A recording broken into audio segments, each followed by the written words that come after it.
कहानी एक बरसात की रात से शुरू होती है। हम कुछ लोगों को कुछ हथियारों से लड़ते हुए देखते हैं। हत्यारे पहले ही बहुत से लोगों को मार चुके थे। लोगों के नेता ने उनसे पूछा कि वे कब तक उन पर हमला करते रहेंगे। हत्यारों ने उस आदमी को नजरअंदाज कर दिया और उन पर हमला कर दिया। लोगों ने अपना ब्लेड उठाया और खुद को बचाने के लिए लड़ने लगे। 3 हत्यारों ने नेता पर हमला किया। उन्होंने उससे कहा कि वह मरने वाला है। आदमी ने आसानी से उन्हें अलग कर दिया। हालांकि वह हत्यारों की देखभाल करने में सक्षम था। नेता को पता था कि वे अभी भी बहुत अधिक थे। उसने हत्यारों को कमीने कहा। वह उन लोगों को जानता था जिन्होंने हत्यारों को उसके पास भेजा था। उसे विश्वास नहीं हो रहा था कि उनके साथ सौदा करने के बाद वे उसकी पीठ में छुरा घोंप देंगे। उसने अपने पीछे की गाड़ी को देखा और अंदर के व्यक्ति की रक्षा करने का वादा किया। उस आदमी ने अपने मातहतों से कहा कि उनके पास जो कुछ भी है उसे संभाल कर रखें। उन्होंने उन्हें आश्वासन दिया कि मदद आने वाली है। जैसे ही उन्होंने ये कहा, किसी ने एक व्यक्ति का सिर जमीन पर फेंक दिया।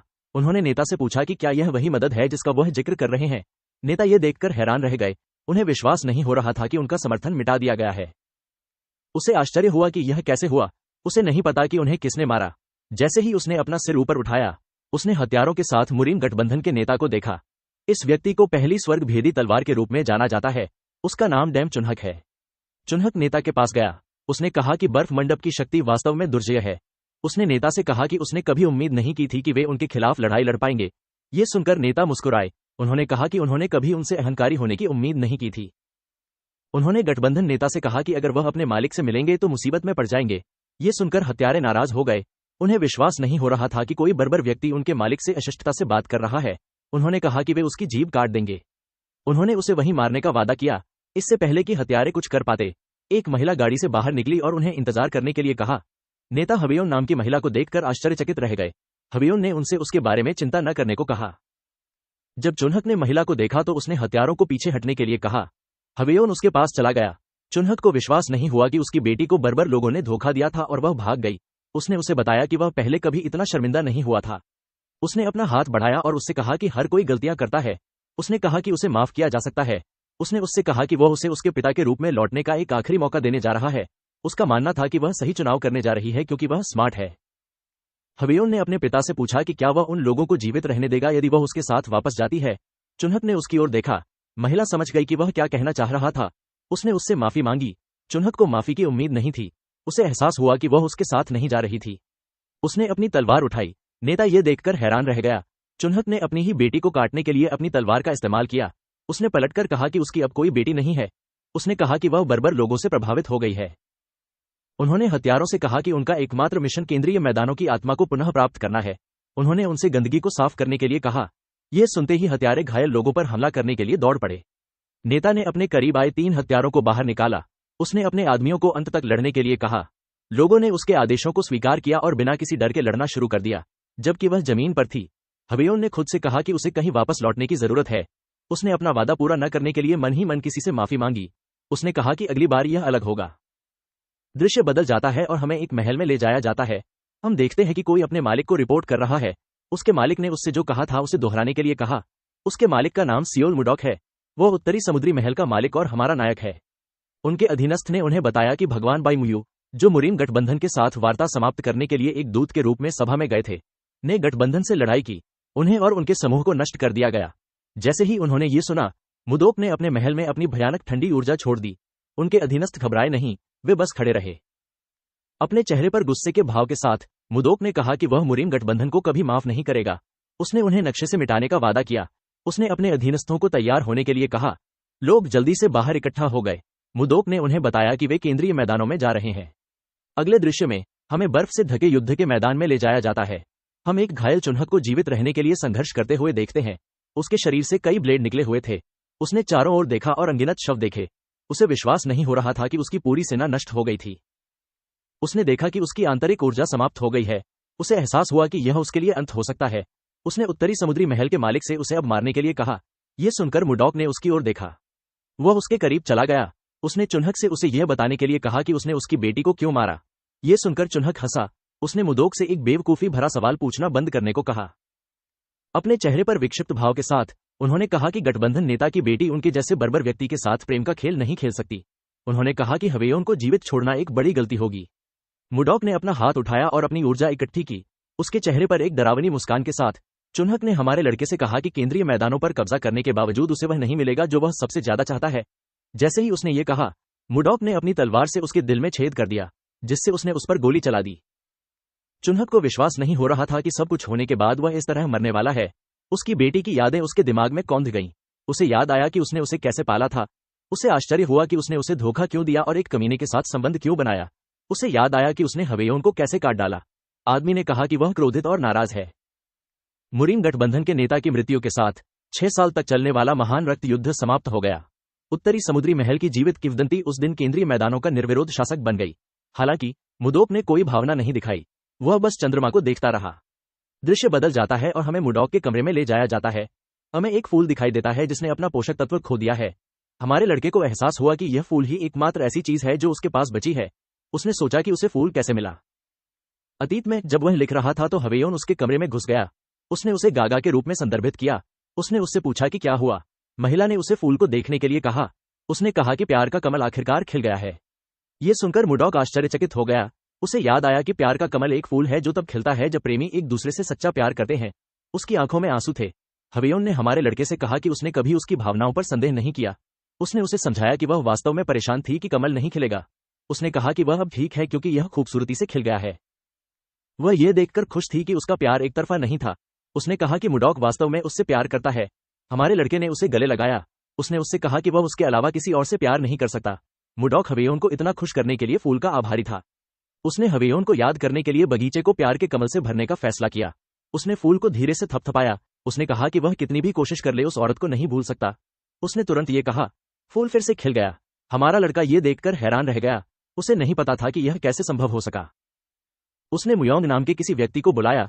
वह आदमी उसके पीछे दिखाई दिया। मुडॉक ने उसे किसी ऐसे व्यक्ति को खोजने का आदेश दिया जो बता सके कि अभी क्या हुआ। उसने उससे सही व्यक्ति को खोजने के लिए कहा, भले ही उसे पूरे केंद्रीय मैदानों की खोज करनी पड़े। मुयोंग ने अपने स्वामी का आदेश स्वीकार कर लिया और गायब हो गया।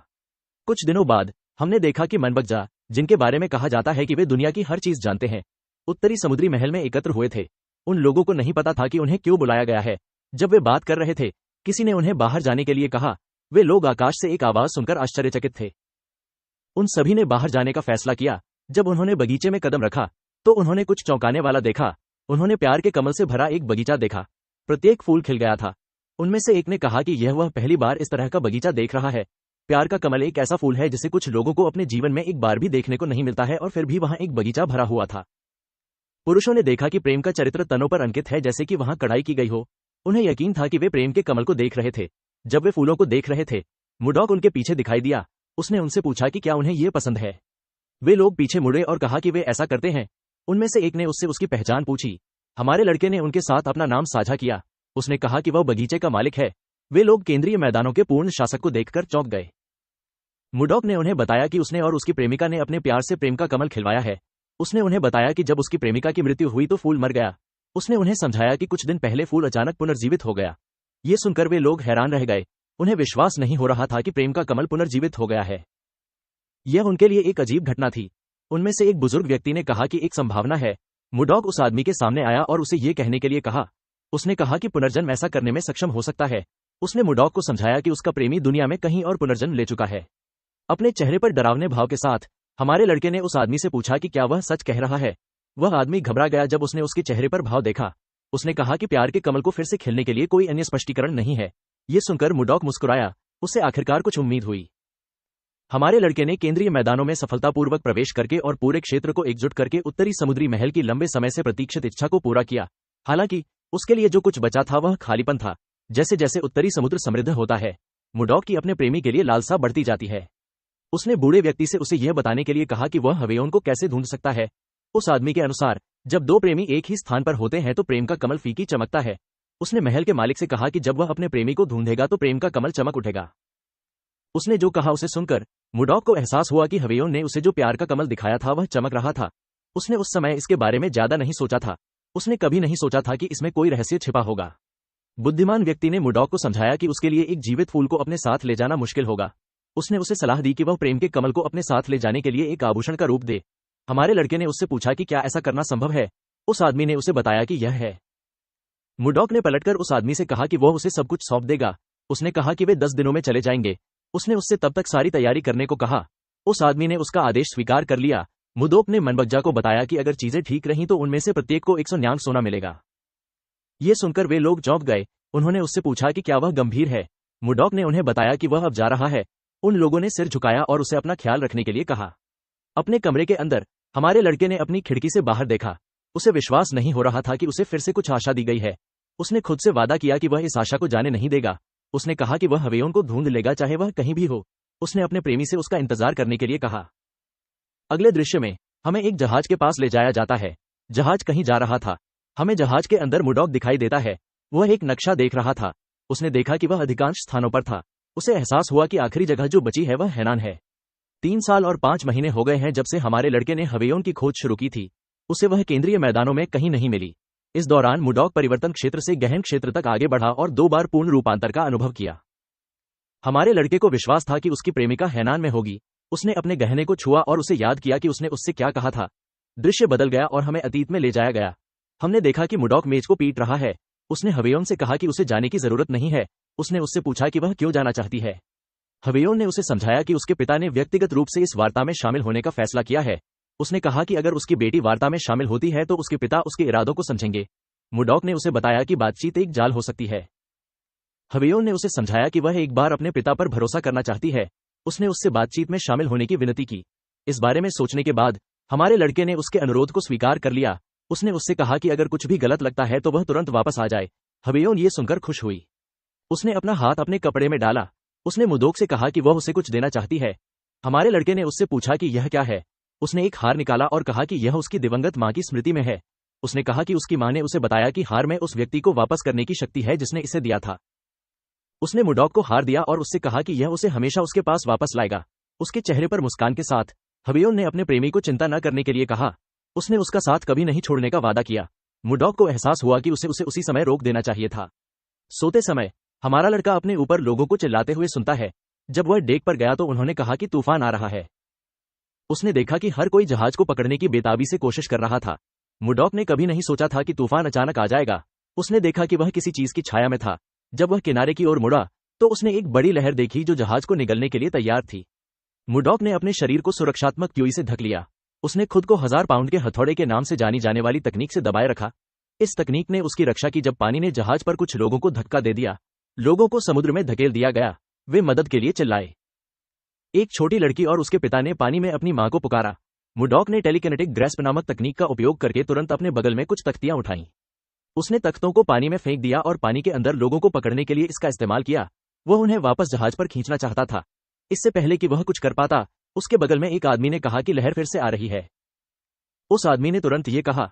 मुडॉक हास्यास्पद रूप से बड़ी लहर को देखने के लिए पीछे मुड़ा। जहाज पर मौजूद लोगों की उम्मीद टूटने लगी। वे जो कुछ भी पकड़ सकते थे उसे पकड़ लिया। हमारे लड़के को पता था कि जहाज दूसरी लहर नहीं झेल सकता। उसे एहसास हुआ कि केवल एक ही विकल्प बचा था। उसने अपनी तलवार पर अपना हाथ रखा और धीरे से उसे बाहर खींच लिया। जैसे ही उसकी तलवार बाहर निकाली गई, उसने एक ठंडी ऊर्जा छोड़ी। लोगों को समझ नहीं आया कि हर जगह इतनी ठंड क्यों थी। मुडॉक ने लहर को स्थिर करने का फैसला किया। वो बर्फीली हवा नामक एक तकनीक का उपयोग करना चाहता था। इससे पहले कि वह तकनीक का उपयोग कर पाता, गहना चमकने लगा। मुडॉक यह देखकर चौंक गया। आकाश से एक चमकदार रोशनी लहर के माध्यम से छेद कर गई और उस पर चमक गई। हमारे लड़के ने अपने हाथ का इस्तेमाल करके उस चकाचौंध रोशनी से अपना चेहरा ढक लिया। मुडॉक तैरने लगा। वह हवा में रहते हुए अचानक गायब हो गया।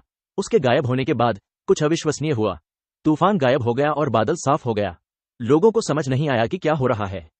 जब मुडॉक ने अपनी आंखें खोली तो उसने खुद को एक तंग जगह में पाया। उसे एहसास हुआ कि वह एक गाड़ी में था। हमारे लड़के को नहीं पता था कि वह यहां कैसे आया। उसे यकीन था कि वह समुद्र के बीच में एक तूफान से लड़ रहा था। जब वह सोचने की कोशिश कर रहा था, उसने किसी की चीख सुनी। उसे एहसास हुआ कि गाड़ी के बाहर कोई पास में था। हमने अलग अलग लोगों को विशाल मच्छरों से भागते हुए देखा। मच्छरों ने कुछ पुरुषों को पकड़ लिया और उन्हें घायल कर दिया। 2 लड़कियां एक पेड़ के बगल में छिप गईं और उन लोगों को भागते देखा। चाकू पकड़े हुए एक व्यक्ति ने लड़कियों को सवीना और एनी के रूप में संदर्भित किया। उसके बगल में एक लड़के ने उनसे कहा कि वे उन्हें बचाएंगे। मुडॉक ने अपनी ऊर्जा से गाड़ी को नष्ट कर दिया और उसके बगल में कुछ मच्छरों को कुचल दिया। जब उन्होंने तेज आवाज सुनी तो लड़का और आदमी पीछे मुड़ गए। समूह के नेता ये देखकर हैरान रह गए कि प्रथम श्रेणी की गाड़ी नष्ट हो गई थी। जब धूल साफ हुई तो उन्होंने मुडॉक को गाड़ी के बगल में खड़ा देखा। हमारे लड़के ने मान लिया कि वह केंद्रीय मैदानों में कहीं जंगल में है। जब उसने चारों ओर देखा तो उसने व्यापारियों को देखा। उसने देखा कि वे अलग दिखते थे और उनके कपड़े अलग थे। उसने मान लिया कि वे विदेशी थे। उसे विश्वास था कि वह केंद्रीय मैदानों के एक अलग हिस्से में था। जब मुडॉक ने ऊपर देखा तो उसे बड़ी बड़ी मक्खियां दिखाई दी। हमारा लड़का उन्हें देखकर चौंक गया। उसने इतनी बड़ी मक्खियां पहले कभी नहीं देखी थीं। तथ्य यह है कि वे विदेशी थे और उसके सामने बड़ी मक्खियां थीं। मुर्डॉक को आश्चर्य होने लगा कि वह कहाँ है। मक्खियों में से एक उस पर हमला करने के लिए दौड़ी। हमारा लड़का आसानी से हमले से बच गया। उसने मक्खी पर हमला करने के लिए दिव्य सफेद बर्फ हथेली के रूप में जानी जाने वाली तकनीक का इस्तेमाल किया। मक्खी जम गई और टूट गई। मुर्डॉक को विश्वास नहीं हो रहा था कि एक साधारण जानवर इंसान पर सिर्फ इसलिए हमला करेगा क्योंकि वह थोड़ा बड़ा हो गया है। उसने कहा कि यह अक्षम्य है। उसने अपनी ऊर्जा इकट्ठी की और राक्षसों पर हमला कर दिया। उसने उन सभी को एक पल में जमा दिया। मक्खियां तुरंत फट गईं और छोटे बर्फ के टुकड़ों में बदल गईं। हमारे लड़के का मानना था कि यह कुछ दयनीय कीड़ों के लिए पर्याप्त है। व्यापारी ये देखकर हैरान रह गए कि उसने क्या किया। नेता मुर्डॉक तक गए और उससे बात करने की कोशिश की। उन्होंने कहा कि उनका नाम एडमंड रॉयल है। उन्होंने कहा कि वह रॉयल व्यापारी संघ के नेता हैं। एडमंड ने अपना सिर झुकाया और उनके संघ को बचाने के लिए मुर्डॉक को धन्यवाद दिया। उन्होंने हमारे लड़के को एक जादुई तलवारबाज के रूप में संदर्भित किया और उससे पूछा कि क्या वह उसे अपना नाम बता सकता है। दुर्भाग्य से एडमंड के लिए मुर्डॉक को उसके द्वारा कहे गए एक भी शब्द समझ में नहीं आए। हमारा लड़का अभी भी यह बताने में सक्षम था कि वह व्यक्ति उसके हावभाव के कारण उसे धन्यवाद दे रहा था। उसने एडमंड को बताया कि वह विदेशी भाषाओं को नहीं समझता है। उसने उससे पूछा कि क्या कोई है जो केंद्रीय मैदानों की भाषा बोल सकता है। व्यापारियों को समझ नहीं आया कि वह क्या कह रहा है। एडमंड चश्मे वाले आदमी की ओर मुड़ा और उससे कुछ कहा। मुर्डॉक ने उस आदमी से पूछने की कोशिश की कि क्या वास्तव में केंद्रीय मैदानों की भाषा समझने वाला कोई नहीं है। वह सोच रहा था कि वह उन्हें चीजें कैसे समझाएगा। जब वह सोच रहा था, उनमें से एक आदमी एडमंड के पास गया और कुछ कहा। उसने अपना हाथ खोला और उसे एक अंगूठी दिखाई। मुर्डॉक आश्चर्यचकित था कि वह अंगूठी का उपयोग किस लिए करना चाहता है। एडमंड ने अंगूठी ली और जादू कर दिया। उसने अंगूठी पहनी और जादू खत्म करने के लिए एक अजीब मुद्रा बनाई। मुर्डॉक अजीब मुद्रा देखकर चौंक गया। काम पूरा होने के बाद एडमंड ने उससे पूछा कि क्या वह अब उसे समझ सकता है। हमारा लड़का ये देखकर आश्चर्यचकित रह गया। उसे विश्वास नहीं हो रहा था कि वह अब केंद्रीय मैदानों की भाषा धारा प्रवाह बोलने में सक्षम है। उसने उससे पूछा कि क्या ये रिंग की शक्ति है। एडमंड केंद्रीय मैदानों की भाषा के बारे में सुनकर आश्चर्यचकित हो गया। उसने फिर से अपना परिचय दिया और उन्हें बचाने के लिए मुर्डॉक को धन्यवाद दिया। उसने उसे सर जादुई तलवारबाज कहा और उससे उसका नाम पूछा। हमारे लड़के ने उस आदमी को उसका नाम बताया। उसने उससे कहा कि वह नहीं जानता कि जादुई तलवारबाज क्या होता है। ये सुनकर एडमंड आश्चर्यचकित रह गया। उसने मुर्डॉक को समझाया कि जादुई तलवारबाज वह होता है जो उसकी तरह जादू और तलवार दोनों का उपयोग करता है। हमारे लड़के ने उस आदमी से पूछा कि वह उसे बताए कि जादू क्या है। एडमंड ये सुनकर हैरान हो गया। उसे विश्वास नहीं हो रहा था कि जिसने उनके सामने सिर्फ बर्फ का इस्तेमाल किया वह नहीं जानता कि जादू क्या है। उसने सोचा कि मुर्डॉक कहां से आया। हमारे लड़के ने देखा कि वह आदमी सोच में खो गया था। उसने उसे बुलाया। एडमंड सोच रहा था कि वह मुर्डॉक को बातें कैसे समझाएगा। हमारा लड़का ये देखकर क्रोधित हुआ कि वह आदमी उसे अनदेखा कर रहा था। वह उसके करीब गया और अपना हाथ उठाया। उसने अपने हाथ से एक ठंडी ऊर्जा छोड़ी और एडमंड से जल्दी से अपने प्रश्न का उत्तर देने को कहा। जब एडमंड ने यह देखा तो वह घबरा गया। उसे एहसास हुआ कि उसके सामने वाला व्यक्ति पागल है। उसने बस उसे समझाने का फैसला किया। वह यह नहीं जानना चाहता था कि अगर मुर्डॉक उग्र हो गया तो क्या होगा। उसने हमारे लड़के से कहा कि वह समझाएगा। उसने उसे शांत होने के लिए कहा। शाम को हम उन दोनों को आग के पास बैठे हुए देखते हैं। मुर्डॉक केंद्रीय मैदानों के इस हिस्से में जादू नामक किसी चीज के बारे में जानकर आश्चर्यचकित था। उसे एहसास हुआ कि दुनिया काफी विशाल है। एडमंड को यह देखकर राहत मिली कि हमारा लड़का आखिरकार शांत हो गया था। उसने उससे पूछा कि केंद्रीय मैदान कहाँ है। यह सवाल सुनकर मुर्डॉक आश्चर्यचकित रह गया। उसने उस आदमी से पूछा कि क्या उसे नहीं पता कि वह अभी कहाँ है। एडमंड को समझ नहीं आया कि हमारा लड़का क्या कह रहा था। हमारे लड़के ने उसे समझाया कि जब वह केंद्रीय मैदान में ही है तो उसे यह नहीं पता होना कि केंद्रीय मैदान कहाँ है। यह अजीब है। एडमंड को और अधिक यकीन हो गया कि मुर्डॉक पागल है। उसने उसे समझाया कि यह केंद्रीय मैदान नहीं है। उसने उसे बताया कि वे ड्रेक साम्राज्य की राजधानी की ओर जाने वाले जंगल में हैं। राजधानी को बरहान के नाम से जाना जाता है। मुर्डॉक ने कहा कि उसने कभी किसी को केंद्रीय मैदानों को ड्रेक साम्राज्य कहते नहीं सुना है। उसने एडमंड से पूछा कि क्या वह पहले से ही बूढ़ा है, जबकि वह इतना बूढ़ा नहीं है। व्यापारी को यह देखकर गुस्सा आया कि कोई पागल आदमी कह रहा था कि वह बूढ़ा है। उसने मुर्डॉक को बताया कि वह 50 साल का है। उसने उससे कहा कि वह उसके बारे में चिंतित है क्योंकि वह इस बात पर जोर देता रहता है कि यह जगह केंद्रीय मैदान है। यह सुनकर हमारा लड़का क्रोधित हो गया। उसने एक पेड़ की ओर इशारा किया और एडमंड से कहा कि वे उस बच्चे से पूछ सकते हैं जो पेड़ के पीछे से उन्हें देख रहा है। लड़का बाहर निकला जब उसने देखा कि वह पकड़ा गया है। एडमंड ने लियो नाम के लड़के से पूछा कि वह वहां क्यों है। मुर्डॉक ने लड़के से उसे ईमानदारी से जवाब देने के लिए कहा। उसने उससे पूछा कि क्या यह केंद्रीय मैदान है या ड्रेक किंगडम। लियो उसे जवाब नहीं दे सका। मुर्डॉक ने उससे पूछा कि वह क्यों नहीं बोल रहा है। एडमंड ने उसे समझाया कि लियो उसके शब्दों को नहीं समझ सकता है। उसने अपनी अंगूठी उतार दी और मुर्डॉक से इसे लेने के लिए कहा। उसने उसे इसे अपनी उंगली में रखने और भाषा की व्याख्या करने के लिए चिल्लाने को कहा। एडमंड वास्तव में किसी पागल आदमी को भाषा दुभाषिया के साथ इतनी महंगी कलाकृति उधार नहीं देना चाहता था। हालांकि वह इस तथ्य को बर्दाश्त नहीं कर सका कि मुर्डॉक ने उसे एक बूढ़े आदमी के रूप में देखा था। हमारे लड़के ने अंगूठी पहनी और उस आदमी के निर्देशानुसार किया। जैसे ही उसने कहा कि भाषा की व्याख्या करो, उसने अपने चारों ओर विभिन्न प्रतीकों को देखा। उसने तुरंत देखा कि वह अब विदेशियों को समझ सकता है। उसे जादू अद्भुत लगा। वह लियो की ओर मुड़ा और उससे उसका नाम पूछा। लड़के ने उसे अपना नाम बताया। मुडॉक ने लियो से पूछा कि क्या वे केंद्रीय मैदानों में हैं या ड्रेक साम्राज्य में। लियो ने उससे पूछा कि केंद्रीय मैदान कहाँ है। उसने उसे समझाया कि यह बरहान की ओर जाने वाला जंगल है। मुडॉक ये सुनकर हैरान रह गया। उसने लड़के से पूछा कि क्या वह भी बूढ़ा हो रहा है। उसने एडमंड से पूछा कि क्या वह वही है जिसने उसे ये कहने के लिए कहा था। व्यापारी ने उसे बताया कि उसने ऐसा नहीं कहा। उसने उससे अपने व्यापारी संघ के अन्य सदस्यों से पूछने के लिए कहा कि क्या उसे संदेह है। अपनी प्रतिक्रिया के कारण मुडॉक यह बताने में सक्षम था कि वह आदमी झूठ नहीं बोल रहा है। उसे कुछ अजीब याद आया। उसे याद आया कि वह एक जहाज पर तूफान से लड़ रहा था। जब उसने अपनी आंखें खोली तो वह पहले से ही एक गाड़ी के अंदर था। मुडॉक को एहसास हुआ कि उसे कहीं और टेलीपोर्ट किया गया है। जैसे ही उसे इस बात का एहसास हुआ, उसे अपने सीने में कुछ दर्द महसूस हुआ। दर्द तुरंत दूर हो गया। उसे अपने डेंटियन में हुए अजीब एहसास के बारे में आश्चर्य हुआ। एडमंड ने उससे पूछा कि क्या वह अब उस पर विश्वास करता है। मुडॉक ने देखा कि यहाँ की ऊर्जा उसके द्वारा अब तक अनुभव की गई किसी भी चीज से बहुत अलग है। उसे एहसास हुआ कि कुछ सही नहीं है। वह उठ खड़ा हुआ और जंगल में चला गया। उसने खुद चीजों की जांच करने का फैसला किया। एडमंड उसे खड़ा देखकर आश्चर्यचकित हो गया। उसने उसे बुलाया। जैसे ही वह जंगल में गहराई तक चला गया, मुडॉक ने देखा कि इस जगह में शुद्ध ऊर्जा है। उसे यकीन हो गया कि यह जगह केंद्रीय मैदान नहीं है। हमारा लड़का जंगल से बाहर कूद गया। जबकि वह हवा में था, उसने अपनी ऊर्जा इकट्ठा की और संपीड़ित की। अपनी ऊर्जा को संपीड़ित करने के बाद मुडॉक ने इसे अपने शरीर में छोड़ दिया। उसने देखा कि उसके डेंटियन में जमा क्यूई की मात्रा दोगुनी हो गई है। वह घूम गया और वापस नीचे चला गया। उसने सोचा कि केंद्रीय मैदानों में एक जगह के बजाय उसे यहाँ टेलीपोर्ट क्यों किया गया। वह अभी भी हवाइयों को खोजने पर ध्यान केंद्रित कर रहा था। इससे पहले कि वह जमीन पर उतरता, उसका हार उसके कब्जों से बाहर आ गया। मुडॉक को आश्चर्य हुआ कि क्या उसे पहले हार से निकलने वाली रोशनी के कारण यहाँ भेजा गया था। उसे याद आया कि उसके प्रेमी ने उससे कहा था कि हार में उसे लौटाने की शक्ति है जिसने उसे दिया था। हमारे लड़के को विश्वास था कि उसे हवेयॉन की तलाश के लिए यहाँ भेजा गया है। जब वह उतरा तो मुस्कुराया। उसने खुद से कहा कि हवेयॉन यहाँ होना चाहिए। शिविर में एडमंड के अधीनस्थ ने उससे पूछा कि उसका नया मेहमान कहाँ गया है। एडमंड ने कहा कि वह नहीं जानता। उसने उसे बताया कि हमारा लड़का अप्रत्याशित है। जैसे ही उसने ये कहा, मुडॉक प्रकट हो गया।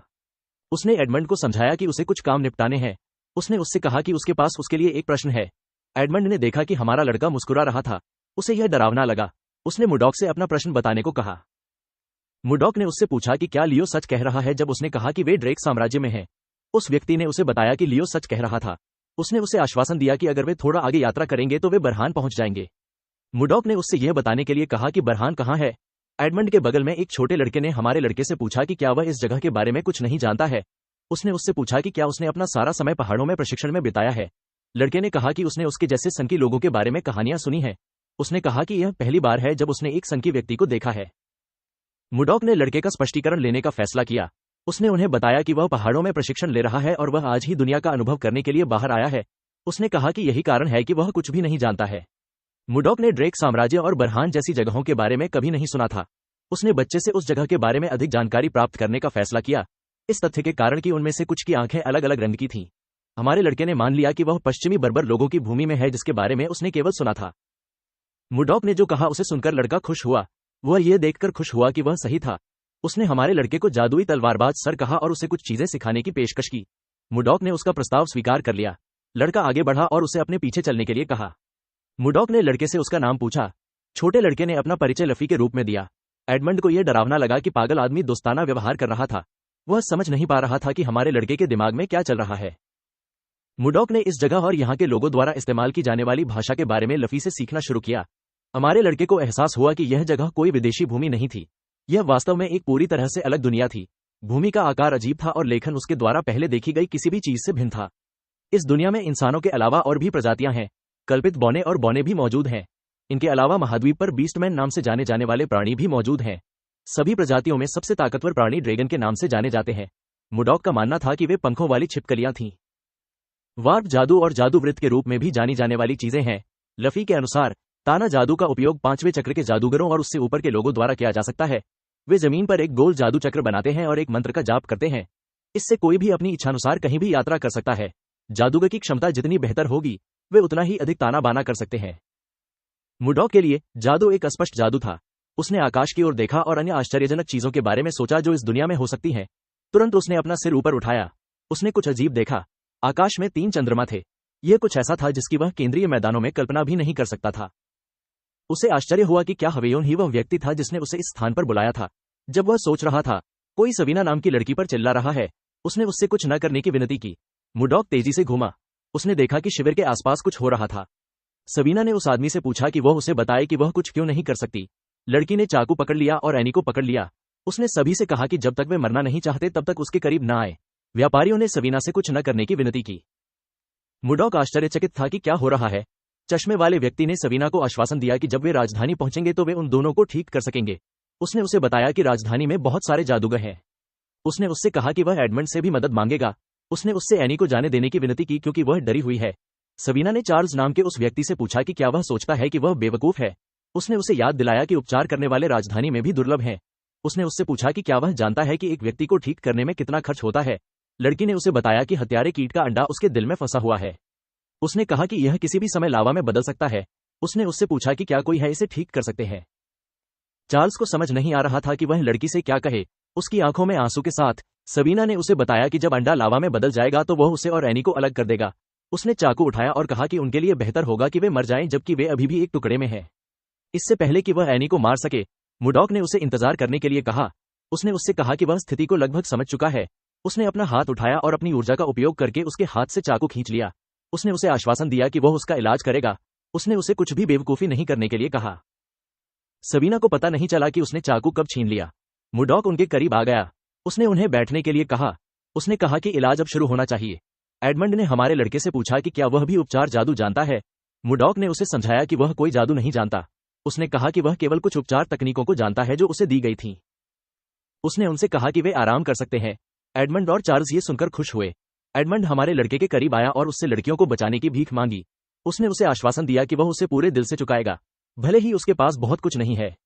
मुडॉक ने उससे कहा कि वह लड़कियों की मदद करने जा रहा है, भले ही उसने न पूछा हो। उसने सभी को थोड़ा पीछे हटने के लिए कहा। उसने कहा कि वह इलाज शुरू करने जा रहा है। एडमंड ने अपने अधीनस्थों को पीछे हटने के लिए कहा। मुडॉक लड़कियों के करीब चला गया। उसने उनसे इतना तनावग्रस्त न होने के लिए कहा। उन्होंने उन्हें आश्वासन दिया कि इसमें ज्यादा समय नहीं लगेगा। उसने उनसे अपनी आंखें बंद करने और आराम करने के लिए कहा। लड़कियों ने उसके निर्देशों का पालन किया। मुडॉक ने अपनी ऊर्जा का उपयोग उनके शरीर को स्कैन करने के लिए किया। उसने देखा कि कीड़े उनके दिल के पास थे। जब वह ध्यान से खोज रहा था तो उसे कुछ आश्चर्यजनक मिला। उसे उनके दिल में कीड़े मिले। मुडॉक ने देखा कि अंडे अभी तक फूटे नहीं हैं। उसने धीरे से अपनी ऊर्जा को नियंत्रित किया और लड़की के दिल को नुकसान पहुंचाए बिना अंडे जलाने के लिए इसका इस्तेमाल किया। उनके दिल चमक उठे। अंडे जलने के बाद लड़कियों ने जोर से डकार निकाली। मुडॉक खड़े हुए और उन्हें बताया कि उन्होंने समस्या का समाधान कर लिया है। ये सुनकर लड़कियां चौंक गईं। उन्होंने उससे पूछा कि क्या वह गंभीर है। हमारे लड़के ने उन्हें आश्वासन दिया कि उसने कीड़े के अंडों को नष्ट कर दिया है। उसने उनसे चीजों को आसान बनाने के लिए कहा। एडमंड और बाकी समूह ये सुनकर हैरान रह गए। एडमंड ने मुडॉक से पूछा कि क्या एनी और सवीना अब ठीक हैं। हमारे लड़के को समझ नहीं आया कि व्यापारी उस पर संदेह क्यों कर रहा था। उसने उसे आश्वासन दिया कि वे ठीक हैं। उन्होंने दोनों लड़कियों को बताया कि इसका कोई दुष्प्रभाव नहीं होगा। उन्होंने उनसे इसके बारे में चिंता न करने को कहा। लड़कियों ने सिर झुकाया और उन्हें धन्यवाद दिया। सवीना ने उन्हें बताया कि वह उनके रक्षक हैं। समूह के बाकी सदस्यों ने भी सिर झुकाया और वही किया। मुडॉक आगे बढ़े और धीरे से उन पर अपना हाथ लहराया। बाद में रात में हम देखते हैं कि मुडॉक एक पेड़ के नीचे आराम कर रहा है। उसने कभी नहीं सोचा था कि दिन इतना तनावपूर्ण होगा। उसने अपने गहने को छुआ और कहा कि उसे ऐसे दिनों में अपने प्रेमी की याद आती है। उसने सितारों को देखा और प्रार्थना की कि वह जल्द ही हवेयोन से मिलेगा। अगले दिन हमने समूह को बरहन की ओर यात्रा करते हुए देखा। एडमंड ने अपनी जैकेट उतार दी और उसे अपने सिर पर रख लिया। उसने सोचा कि आज हर जगह इतनी गर्मी क्यों है, यहाँ तक कि मुडॉक को भी अपने बाल बांधने पड़े क्योंकि गर्मी बहुत थी। यह काफी झुलसा देने वाला था। लफी ने उसे पानी की एक बोतल दी। हमारे लड़के ने उसे धन्यवाद दिया और इसे स्वीकार कर लिया। पानी पीने से पहले मुडॉक ने देखा कि यह गुनगुना था। उसने बोतल में थोड़ी ठंडी ऊर्जा छोड़ी और पानी को ठंडा कर दिया। यह अब उसके लिए बहुत बेहतर था। लफी ने उससे पूछा कि क्या वह ठीक है। उसने उसे बताया कि हर जगह काफी गर्मी है। मुडॉक ने अपनी बोतल लफी के चेहरे पर दे मारी। लड़का यह देखकर चौंक गया कि पानी ठंडा था। हमारे लड़के ने उसे इसे लेने के लिए कहा। लफी ने बोतल स्वीकार कर ली। उसे आश्चर्य हुआ कि यह इतना ठंडा क्यों था। मुडॉक ने उसे इसे पीने के लिए कहा। जैसे ही उसने पानी अपने मुंह में डाला, उसे अंदर कुछ बर्फ का स्वाद आया। चिलचिलाती गर्मी में इस तरह के ताजा ठंडे पानी का स्वाद चखकर छोटा लड़का खुश हुआ। मुडॉक उसके चेहरे पर भाव देखकर मुस्कुराया। उसने लफी से पूछा कि क्या यह बहुत ताजा है। लफी ने एक और बोतल निकाली। उसके चेहरे पर एक उज्ज्वल मुस्कान थी। लड़के ने मुडॉक से पूछा कि क्या वह इस बोतल को भी फ्रीज कर सकता है। हमारे लड़के को इसमें कोई समस्या नहीं दिखी। इस लड़के ने पहले ही उसकी बहुत मदद की। कम से कम वह अपनी पानी की बोतल को फ्रीज कर सकता था। उसने अपना हाथ बढ़ाया और थोड़ी मात्रा में ठंडी ऊर्जा छोड़ी। लफी खुश होने लगा जब हमारे लड़के ने उसे बताया कि उसका काम हो गया। जब वह लड़के को देख रहा था, मुडॉक ने देखा कि दूसरों ने उसे घेर लिया था। उन सभी ने अपनी पानी की बोतलें आगे बढ़ाईं और उससे इसे फ्रीज करने के लिए विनती की। वे उस ताज़ा बर्फ के पानी का स्वाद लेना चाहते थे जिसे लफी ने पिया था। बेशक मुडॉक के लिए यह मुश्किल नहीं था, लेकिन वह जानता था कि अगर वह उनका अनुरोध मान लेता है तो वह अपने लिए और अधिक तनाव पैदा कर सकता है। एडमंड ने अपने एक आदमी को टैप किया और उससे पूछा कि क्या हो रहा है। वह उनके करीब गया और किसी से पूछा कि उसे क्या हो रहा है। लफी ने उसे बताया कि मुडॉक ने कुछ बर्फ का पानी बनाया है। उसने उसे बताया कि वरिष्ठ अब ये ठंडा पानी पीना चाहते हैं। उसके चेहरे पर एक अजीब भाव के साथ एडमंड ने मुडॉक को बुलाया। हमारे लड़के ने उससे पूछा कि क्या कुछ गड़बड़ है। एडमंड अपने घुटनों पर बैठ गया और उसे अपनी बोतल दी। उसने कहा कि उसे भी कुछ बर्फ का पानी चाहिए। ये देखकर हमारा लड़का आश्चर्यचकित हो गया। उसने उस आदमी से अपनी बोतल देने को कहा। मुडॉक ने इस दुनिया के बारे में और अधिक जानने के लिए इस कारवां के साथ रहने का फैसला किया। इन लोगों ने पहले से ही उसकी सबसे बड़ी समस्या को हल करने में उसकी मदद की। यह समस्या भाषा की बाधा थी। हमारे लड़के ने उन्हें बर्फ का पानी देना कोई बड़ी बात नहीं समझा। उसने उसके लिए एडमंड का पानी जमा कर दिया। उस आदमी ने उसे धन्यवाद दिया। उसने तुरंत बर्फ का पानी पी लिया। एडमंड को कुछ अजीब लगा। उसने मुडॉक से कहा कि कुछ अजीब है। हमारे लड़के को इसकी उम्मीद नहीं थी। एडमंड ने उससे पूछा कि उसने बर्फ कैसे बनाई। मुडॉक ने उससे पूछा कि वह ये सवाल क्यों पूछ रहा है। उसने उससे पूछा कि क्या कुछ गलत है। अपने चेहरे पर एक उज्ज्वल मुस्कान के साथ एडमंड ने हमारे लड़के को बताया कि बर्फ बिल्कुल सही है। उसने उसे बताया कि उसने महाद्वीप पर उपलब्ध सभी बर्फ की कोशिश की है। उसने कहा कि उसने पहले कभी इस तरह की बर्फ का स्वाद नहीं चखा है। बर्फ का पानी आदमी के लिए एक अलग स्तर पर था। उसने मुडॉक को बताया कि वह काफी अद्भुत है। मुडॉक ने बर्फ के स्वादिष्ट होने के बारे में कभी नहीं सुना था। उसने कहा कि उसने केवल पानी को जमाया है। उसने एडमंड से उसे यह बताने के लिए कहा कि जब वह कहता है कि स्वाद अलग है तो उसका क्या मतलब है। एडमंड के अनुसार बर्फ बनाते समय पानी को सीधे जमने के लिए हवा में मौजूद मैना की ठंडी विशेषताओं का उपयोग करना आम बात है। यह वातावरण से नमी इकट्ठा करके भी किया जा सकता है। इस प्रक्रिया के दौरान मैना से अशुद्धियां बर्फ में मिल जाती हैं। इससे इसके स्वाद पर असर पड़ता है। हालांकि चूंकि प्रत्येक जादूगर के पास एक अद्वितीय मैना हस्ताक्षर होता है, इसलिए किसी ऐसे व्यक्ति को ढूंढना दुर्लभ है जो शुद्ध बर्फ बना सके। शुद्ध बर्फ प्राप्त करना मूल रूप से कठिन है। एडमंड ने मुडॉक को बताया कि उसकी बर्फ अविश्वसनीय रूप से शुद्ध है। यही कारण है कि इसका स्वाद इतना अच्छा है। हमारा लड़का अब समझ गया कि समूह ने इतनी उत्साहपूर्वक प्रतिक्रिया क्यों की। उसे विश्वास नहीं हो रहा था कि बर्फ जैसी सरल चीज उसे इस तरह की प्रतिक्रिया देगी। उसे लगभग उन पर दया आ गई। चूंकि वह अच्छे मूड में था, मुडॉक ने और अधिक बर्फ बनाने का फैसला किया। उसके चेहरे पर मुस्कान के साथ उसने अपनी ऊर्जा जारी की। इससे पहले कि वह कुछ कर पाता, एडमंड ने उसे सर जादुई तलवारबाज कहा। हमारे लड़के ने उससे पूछा कि क्या कुछ गड़बड़ है। एडमंड ने आकाश की ओर अपना हाथ दिखाया और कहा कि उसके पास उसके लिए एक प्रस्ताव है। कुछ दिनों बाद हम देखते हैं कि चार्ल्स कुछ लोगों को पानी से भरी बाल्टियां ले जाने का निर्देश दे रहा है। उसने उनसे बाल्टियां स्टोव के पीछे ले जाने के लिए कहा। स्टोव के पीछे हम देखते हैं कि मुडॉक अपनी ऊर्जा इकट्ठा कर रहा है। उसने इसका उपयोग पानी की बाल्टियों को अपने सामने जमा देने के लिए किया। उसने पानी को बर्फ के टुकड़ों में बदल दिया। ये देखकर व्यापारियों ने उसके लिए तालियां बजाईं। वे बाल्टियां ले जाने के लिए दौड़ पड़े। उन्हें देखते हुए मुडॉक सोचता है कि उसे इस जगह तक कैसे लाया गया। दृश्य बदल जाता है और हम अतीत में चले जाते हैं। हम एडमंड के प्रस्ताव को सुनने के बाद मुडॉक को चौंकते हुए देखते हैं। उस आदमी ने हमारे लड़के को समझाया कि वह अपने द्वारा बनाई गई बर्फ को बेचकर अपने व्यापारी संघ को पुनर्जीवित करना चाहता है। जब उसने ये कहा तो वह घबरा गया।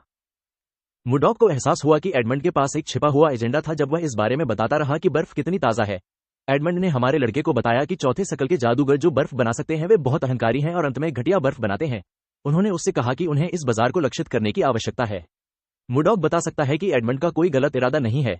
वह वास्तव में अपने संघर्षरत व्यापारी संघ को पुनर्जीवित करना चाहता था। हमारा लड़का अपनी सेवा मुफ्त में नहीं देना चाहता था। उसने बातचीत करने का फैसला किया। उसने व्यापारी से कहा कि यह 70-30 का व्यवसाय होगा। एडमंड ने उससे पूछा कि उसका मतलब क्या है।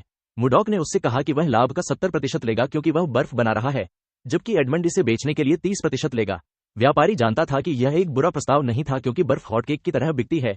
उसने आगे बातचीत करने का प्रयास करने का फैसला किया। उन्होंने मुडॉक को समझाया कि उन्हें परिवहन के लिए वैगनों की आवश्यकता होगी, ऐसे श्रमिक जो इन वैगनों को खींचेंगे और मेजेस जो बर्फ को पिघलने से रोकेंगे। उन्होंने उन्हें बताया कि अग्रिम लागत काफी महत्वपूर्ण है। उन्होंने हमारे लड़के से पूछा कि क्या वह प्रतिशत में कुछ समायोजन कर सकते हैं।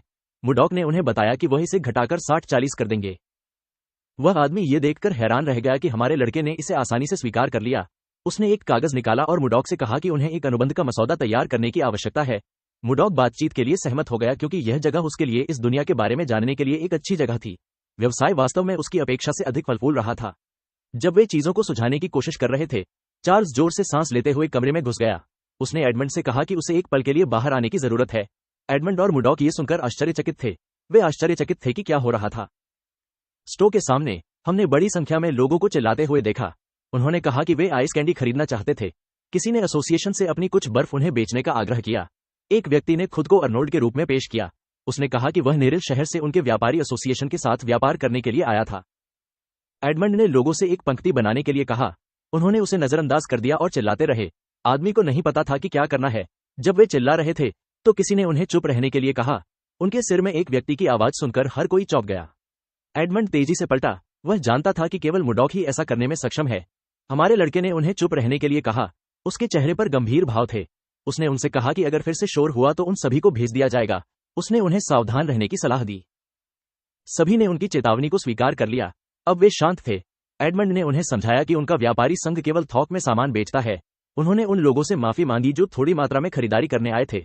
उन्होंने उन्हें जाने के लिए कहा। उन्होंने उनसे कहा कि वे भविष्य में छोटे पैमाने पर बिक्री कर सकते हैं। कुछ लोगों ने उस आदमी से विनती की। उन्होंने उसे बताया कि वे दूर दूर से आए थे। उन्होंने उससे पूछा कि क्या वह उन्हें थोड़ी सी रकम नहीं बेच सकता है। मुडॉक ने इन लोगों को घूरकर देखा। वे उसके चेहरे पर डरावना रूप देखकर घबरा गए। उन्होंने खुद ही जाने का फैसला किया। एडमंड ने बाकी सभी को लाइन में लगने के लिए कहा। आंखों पर पट्टी बांधे एक व्यापारी ने एडमंड को बताया कि वह मीजी व्यापारी संघ से है। उसके बगल वाले व्यक्ति ने अपना परिचय बेजामिन के रूप में दिया। उसने कहा कि वह स्लैब परिवार का बटलर है। उसके बगल वाले भूरे व्यक्ति ने कहा कि वह रिट परिवार से आता है। एडमंड जानता था कि मीजी मर्चेंट एसोसिएशन महाद्वीप के शीर्ष 10 व्यापारी एसोसिएशन में से एक है। उसे विश्वास नहीं हो रहा था कि प्रतिष्ठित स्लैब परिवार का कोई व्यक्ति उसके सामने था। एडमंड को पता था कि वह बहुत सारा पैसा कमाएगा, लेकिन उसने कभी सोचा नहीं था कि वह इतना भाग्यशाली होगा। उसने मुडॉक की ओर रुख किया। वह जानता था कि ये लोग हमारे लड़के की वजह से उसके सामने खड़े थे। हालांकि उसका व्यापारी संघ अभी तक पूरी तरह से पुनर्जीवित नहीं हुआ था। फिर भी यह मुडॉक का धन्यवाद था कि वे इस स्तर तक पहुंचे। अपने चेहरे पर मुस्कान के साथ उन्होंने मुडॉक को अभी आराम करने के लिए कहा। हमारे लड़के ने उससे पूछा कि क्या सबसे व्यस्त हिस्सा खत्म हो गया है। एडमंड ने उसे बताया कि यह हो गया है। उसने उसे आश्वासन दिया कि वह बाकी को संभाल सकता है। उसने उसे एक ब्रेक लेने के लिए कहा। मुडॉक ने पलटकर उसे शुभकामनाएं दी। हालांकि उसे बुरा लगा कि वह हमारे लड़के से काम करवा रहा था। एडमंड के पास इस व्यापारी संघ को पुनर्जीवित करने के अपने कारण थे। अपने माता पिता और भाई बहनों का बदला लेने के लिए जो अन्यायपूर्ण तरीके से मर गए थे, उसे इस व्यापारी संघ को पूरी तरह से पुनर्जीवित करने और इसका उपयोग ड्यूक इकारस से बदला लेने के लिए करना था, जिन्होंने अकासा व्यापारी संघ का उपयोग करके उन्हें बर्बाद कर दिया था। एडमंड ने खुद से वादा किया कि वह तब तक हार नहीं मानेगा जब तक वह अपना बदला नहीं ले लेता। उसे उम्मीद थी कि मुडॉक इस समय आने तक उसका सहयोग करेगा। उसने सफल होने पर उसे चुकाने का वादा किया। अपने कमरे के अंदर मुडॉक बिस्तर पर कूद गया। वह बहुत थका हुआ था क्योंकि व्यवसाय अच्छा चल रहा था और पैसा लगातार आ रहा था। हमारे लड़के ने अपने प्रेमी के बारे में जानकारी इकट्ठा करना शुरू करने का फैसला किया। जब वह सोच रहा था, किसी ने उसका दरवाजा खटखटाया। वह व्यक्ति सवीना निकला। मुडॉक ये सुनकर खुश हुआ कि लड़की उसके दरवाजे पर थी। उसे एहसास हुआ कि यह नाश्ते का समय हो चुका है। उसने उसे अंदर आने के लिए कहा। लड़की के हाथ में एक बड़ा कटोरा था जिसमें कुछ था। यह मुडॉक का नया पसंदीदा नाश्ता था। यह आइसक्रीम थी। यह बर्फ और फल को मिलाकर बनाया गया एक व्यंजन है। इस व्यंजन का आविष्कार गलती से सवीना ने किया था। लड़की ने कटोरा मेज पर रखा। मुडॉक ने उसे फिर से नाश्ता लाने के लिए धन्यवाद दिया। सवीना मुस्कुराई और उसे आनंद लेने के लिए कहा। उसने अपना चम्मच निकाला और अपना पहला टुकड़ा लिया। आइसक्रीम का स्वाद ठंडा, मीठा और स्वादिष्ट था। यह एक ऐसा स्वाद था जिसकी उसने उत्तरी समुद्री महल में कभी कल्पना भी नहीं की थी। मुडॉक ने सुना कि व्यापारी संघ आइसक्रीम के कारण फल फूल रहा है। वो पूरी तरह से समझ गया कि क्यों। जब वह इसे चाट रहा था, हमारे लड़के ने देखा कि कटोरा खाली था। उसे विश्वास नहीं हो रहा था कि उसने इसे पहले ही पूरा कर लिया है। उसने एक और लेने का फैसला किया। वह खुद नहीं जाना चाहता था, लेकिन उसके पास कोई विकल्प नहीं था क्योंकि हर कोई व्यस्त था। जब वह दुकान में गया तो उसे बाहर कुछ शोर सुनाई दिया। उसने सोचा कि इस शोर का कारण क्या था। स्टोर के सामने हम देखते हैं कि सवीना किसी को लाइन में लगने के लिए कह रही है। कमीने ने यह सुनकर मुस्कुराया। उसने सवीना से उसे यह बताने के लिए कहा कि उसे रईसों को आदेश देने की शक्ति किसने दी। मुडॉक को आश्चर्य हुआ कि वे युवक कौन थे। गोल मटोल लड़के के बगल वाले लड़के का मानना था कि सवीना उन्हें लाइन में लगने के लिए कह रही थी क्योंकि वह नहीं जानती थी कि वे कौन थे। उसने उसे चुप रहने और आइसक्रीम बाहर लाने के लिए कहा। गोल मटोल लड़के ने सवीना की ओर इशारा किया और उससे कहा कि उन्होंने आइसक्रीम के बारे में अफवाह सुनी है, इसलिए वे इसे आजमाने आए हैं। उसने उससे कहा कि अगर आइसक्रीम अच्छी नहीं होगी तो परिणाम भुगतने होंगे। सवीना ने उसे बताया कि उनका व्यापारी संघ लाइन में लगने वाले लोगों को आइसक्रीम नहीं बेचता है। उसने लड़के से समझने के लिए कहा। इससे मोटा लड़का और भी क्रोधित हो गया। उसे विश्वास नहीं हो रहा था कि वह चाहती थी कि वे आम लोगों की तरह कतार में खड़े हों। उसने कहा कि यह पहले से ही कष्टप्रद है कि वे एक ही स्थान पर मात्र किसानों के रूप में हैं। उसे यह बात पसंद नहीं आई कि वह उसे कतार में शामिल होने के लिए कह रही थी। उसने उससे पूछा कि क्या वह मरने की इच्छा रखती है। सवीना ने बेवकूफ से कहा कि वह सिर्फ उनके रुतबे के कारण रईसों को आइसक्रीम नहीं परोसती है। लड़के ने उससे पूछा कि क्या वह एक रईस को बदनाम करने की कोशिश कर रही है। लड़की जानती थी कि अगर चीजें गलत हुई तो मुडॉक उसकी रक्षा करेगा। उसने खुलकर बोलने का फैसला किया। उसने लड़के से कहा कि वह कोई मतलब नहीं निकाल रहा है। उसने कहा कि वह बस नियम बता रही है। ये सुनकर दूसरा लड़का नाराज हो गया। उसने लड़की को मनहूस कहा। उसने अपनी तलवार निकाली और उससे पूछा कि क्या वह सच में मरना चाहती है। सबीना उसकी तलवार देखकर नहीं डरी। लड़का ये देखकर नाराज हो गया। इससे पहले कि वह कुछ कर पाता, उनके तीसरे दोस्त ने उसके कंधे को थपथपाया। उसने उसे सैमुअल कहा। अपनी आंखों में ठंडी नजर डालते हुए लड़के ने सैमुअल से जल्दबाजी में काम न करने के लिए कहा। उसने उससे पूछा कि क्या वह उनकी गरिमा को कम करना चाहता है। सैमुअल जब अपने दोस्त के चेहरे पर भाव देखा तो घबरा गया। उसने उससे माफी मांगी। लड़का अपनी आंखों में वही भाव लेकर सबीना के पास गया। उसने उससे कहा कि वे आइसक्रीम का स्वाद चखने आए हैं। सबीना को उसकी ठंडी नजर पसंद नहीं आई। उसका दिल ऐसा महसूस हुआ जैसे उसे ठंड लग रही हो। वह कांपने लगी। लड़के ने उससे कहा कि उसे इंतजार करना पसंद नहीं है। उसने उसे अभी बाहर लाने के लिए कहा। सबीना उसकी नजरों में खोई हुई थी। उसकी आवाज में कांपते स्वर के साथ उसने उसे इंतजार करने के लिए कहा। किसी ने सबीना को आवाज दी। वह व्यक्ति एडमंड निकला। उस व्यक्ति ने उसे याद दिलाया कि उनका व्यापारी संघ लाइन में लगने वालों को आइसक्रीम नहीं बेचता है। उसने उससे पूछा कि क्या वह भूल गई है। सबीना ने नेता से माफी मांगी। मुडॉक बता सकता था कि एडमंड के मन में इस युवक के खिलाफ कुछ था जिसके कारण उसकी इतनी तीखी प्रतिक्रिया हुई। उसके चेहरे पर गुस्से के भाव के साथ एडमंड ने लड़के को जाने के लिए कहा। उसने उससे कहा कि वह उनके नियमों के लिए और अधिक अवहेलना बर्दाश्त नहीं कर सकता। दोनों लड़के ये सुनकर नाराज हो गए। उनका मानना था कि एडमंड रईसों का अपमान कर रहा था। उस आदमी ने उनसे गलती न करने के लिए कहा। उसने उन्हें बताया कि एक और कारण है कि वह उन्हें आइसक्रीम क्यों नहीं बेचेगा। जो लड़का उनका नेता प्रतीत होता है। उसने एडमंड से उसका कारण पूछा। उसके चेहरे पर गुस्से की झलक के साथ व्यापारी ने लड़के से अकेले ड्यूक के कार्य से सवाल करने के लिए कहा। चार्ल्स और अन्य व्यापारी अपने नेता को ड्यूक के नाम का उल्लेख करते हुए सुनकर चौंक गए। लड़के ने एडमंड से पूछा कि वह अपने पिता को कैसे जानता है। जैसे ही उसने ये कहा, उसने देखा कि एडमंड परिचित लग रहा था। उसने उस आदमी की आंखों को पहचान लिया। उसके चेहरे पर एक डरावनी मुस्कान के साथ लड़के ने एडमंड से पूछा कि क्या वह रॉयल मर्चेंट एसोसिएशन के बचे हुए लोगों में से एक है। उसके दोस्त उसके चेहरे पर मुस्कान देखकर हैरान रह गए। वे जानते थे कि जस्टिन केवल गुस्से में ही ऐसे मुस्कुराता है। जस्टिन ने अपनी तलवार निकाल ली। उसने एडमंड से कहा कि उसे एक रईस का अपमान करने के अपराध की कीमत अपनी जान देकर चुकानी होगी। जैसे ही उसने ये कहा, उसने उस आदमी पर अपनी तलवार घुमा दी। एडमंड ने डर के मारे अपनी आंखें बंद कर लीं। उसे विश्वास नहीं हो रहा था कि वह अपने परिवार का बदला नहीं ले पाएगा। इससे पहले कि तलवार उसे छू पाती, मुडॉक ने उसे अपने हाथ से रोक दिया। एडमंड उसे देखकर आश्चर्यचकित हो गया। मुडॉक ने अपना हाथ घुमाया और लड़के को पीछे धकेल दिया। जस्टिन ये देखकर नाराज हो गया। उसने हमारे लड़के को कमीने कहा। उसने उससे पूछा कि क्या उसकी मृत्यु की इच्छा है। मुडॉक को विश्वास नहीं हो रहा था कि यह बकवास तब हुई जब वह कुछ आइसक्रीम लेने के लिए नीचे आया था। उसने कभी नहीं सोचा था कि जस्टिन किसी को सिर्फ इसलिए मारने की कोशिश करेगा क्योंकि उन्होंने उससे कहा था कि वे लाइन में लगने वाले लोगों को आइसक्रीम नहीं बेचते हैं। उसे यह बेतुका लगा। उसने उस कमीने से कहा कि उसके पास वास्तव में कोई शिष्टाचार नहीं है। उसने उससे कहा कि वह इस अवसर का उपयोग उसे कुछ शिष्टाचार सिखाने के लिए करेगा। जब जस्टिन ने यह सुना तो वह क्रोधित हो गया। उसने अपनी ऊर्जा अपनी तलवार में डाल दी और हमारे लड़के पर हमला कर दिया। उसने उससे कहा कि वह उसे मार डालेगा। मुडॉक ने आसानी से अपने पहले हमले को चकमा दे दिया। जस्टिन ने उस पर और अधिक तीव्रता से हमला करना शुरू कर दिया। हमारे लड़के ने खुद पर तनाव डाले बिना हमलों को टाल दिया। वह अपने हमलों से बचते हुए जस्टिन की ओर धीरे से मुस्कुराया। उन्होंने उससे कहा कि उसकी प्रतिभा उसके जैसे युवा के लिए काफी प्रभावशाली है। उसने उसे समझाया कि उसकी तलवार कभी भी उस तक नहीं पहुंचेगी, चाहे वह उसे कितनी भी बार घुमाए। मुडॉक के अनुसार सिद्धांत रूप में धार्मिकता हमेशा तर्क के साथ होती है। यही वह चीज है जो सद्भाव पैदा करती है। उन्होंने जस्टिन को समझाया कि अगर उनके कार्य उनका प्रतिनिधित्व करते हैं तो रईसों में औचित्य की भावना का अभाव है। उन्होंने उन्हें बताया कि वह संकीर्ण सोच वाले व्यक्ति नहीं है। उन्होंने कहा कि वह केवल आज के लिए अपने शिष्टाचार को ठीक करेंगे। जस्टिन ने हमारे लड़के को हरामी कहा। उसे विश्वास नहीं हुआ कि वह एक रईस से अशिष्टता से बात कर रहा था। मुडॉक लड़के के पीछे चला गया और उससे कहा कि वह जो कह रहा है वह अप्रासंगिक है। उसने कहा कि सम्मान सीखने के लिए उसे अनुशासन की आवश्यकता होगी। हमारे लड़के को केंद्रीय मैदानों की याद आ गई। उसे एहसास हुआ कि हवेलियों के प्रति उसके लगाव ने उसे दुनिया के तौर तरीकों को भुला दिया है। सब कुछ योग्यतम के जीवित रहने पर निर्भर करता है। उसने अपनी उंगलियों में कुछ ऊर्जा इकट्ठा की और उसे जस्टिन पर फेंक दिया। इस तकनीक को निराकार क्यूई के रूप में जाना जाता है। हमले से लड़के की कलाई में चोट लगी। इससे उसकी कलाई में एक बड़ा छेद हो गया। जस्टिन ने अपनी तलवार गिरा दी और जमीन पर गिर गया। उसने गुस्से से अपने दांत पीस लिए। मुडॉक ने लड़के की आंखों में ठंडी निगाहों से देखा। जस्टिन को घायल देखकर एडमंड हैरान रह गया।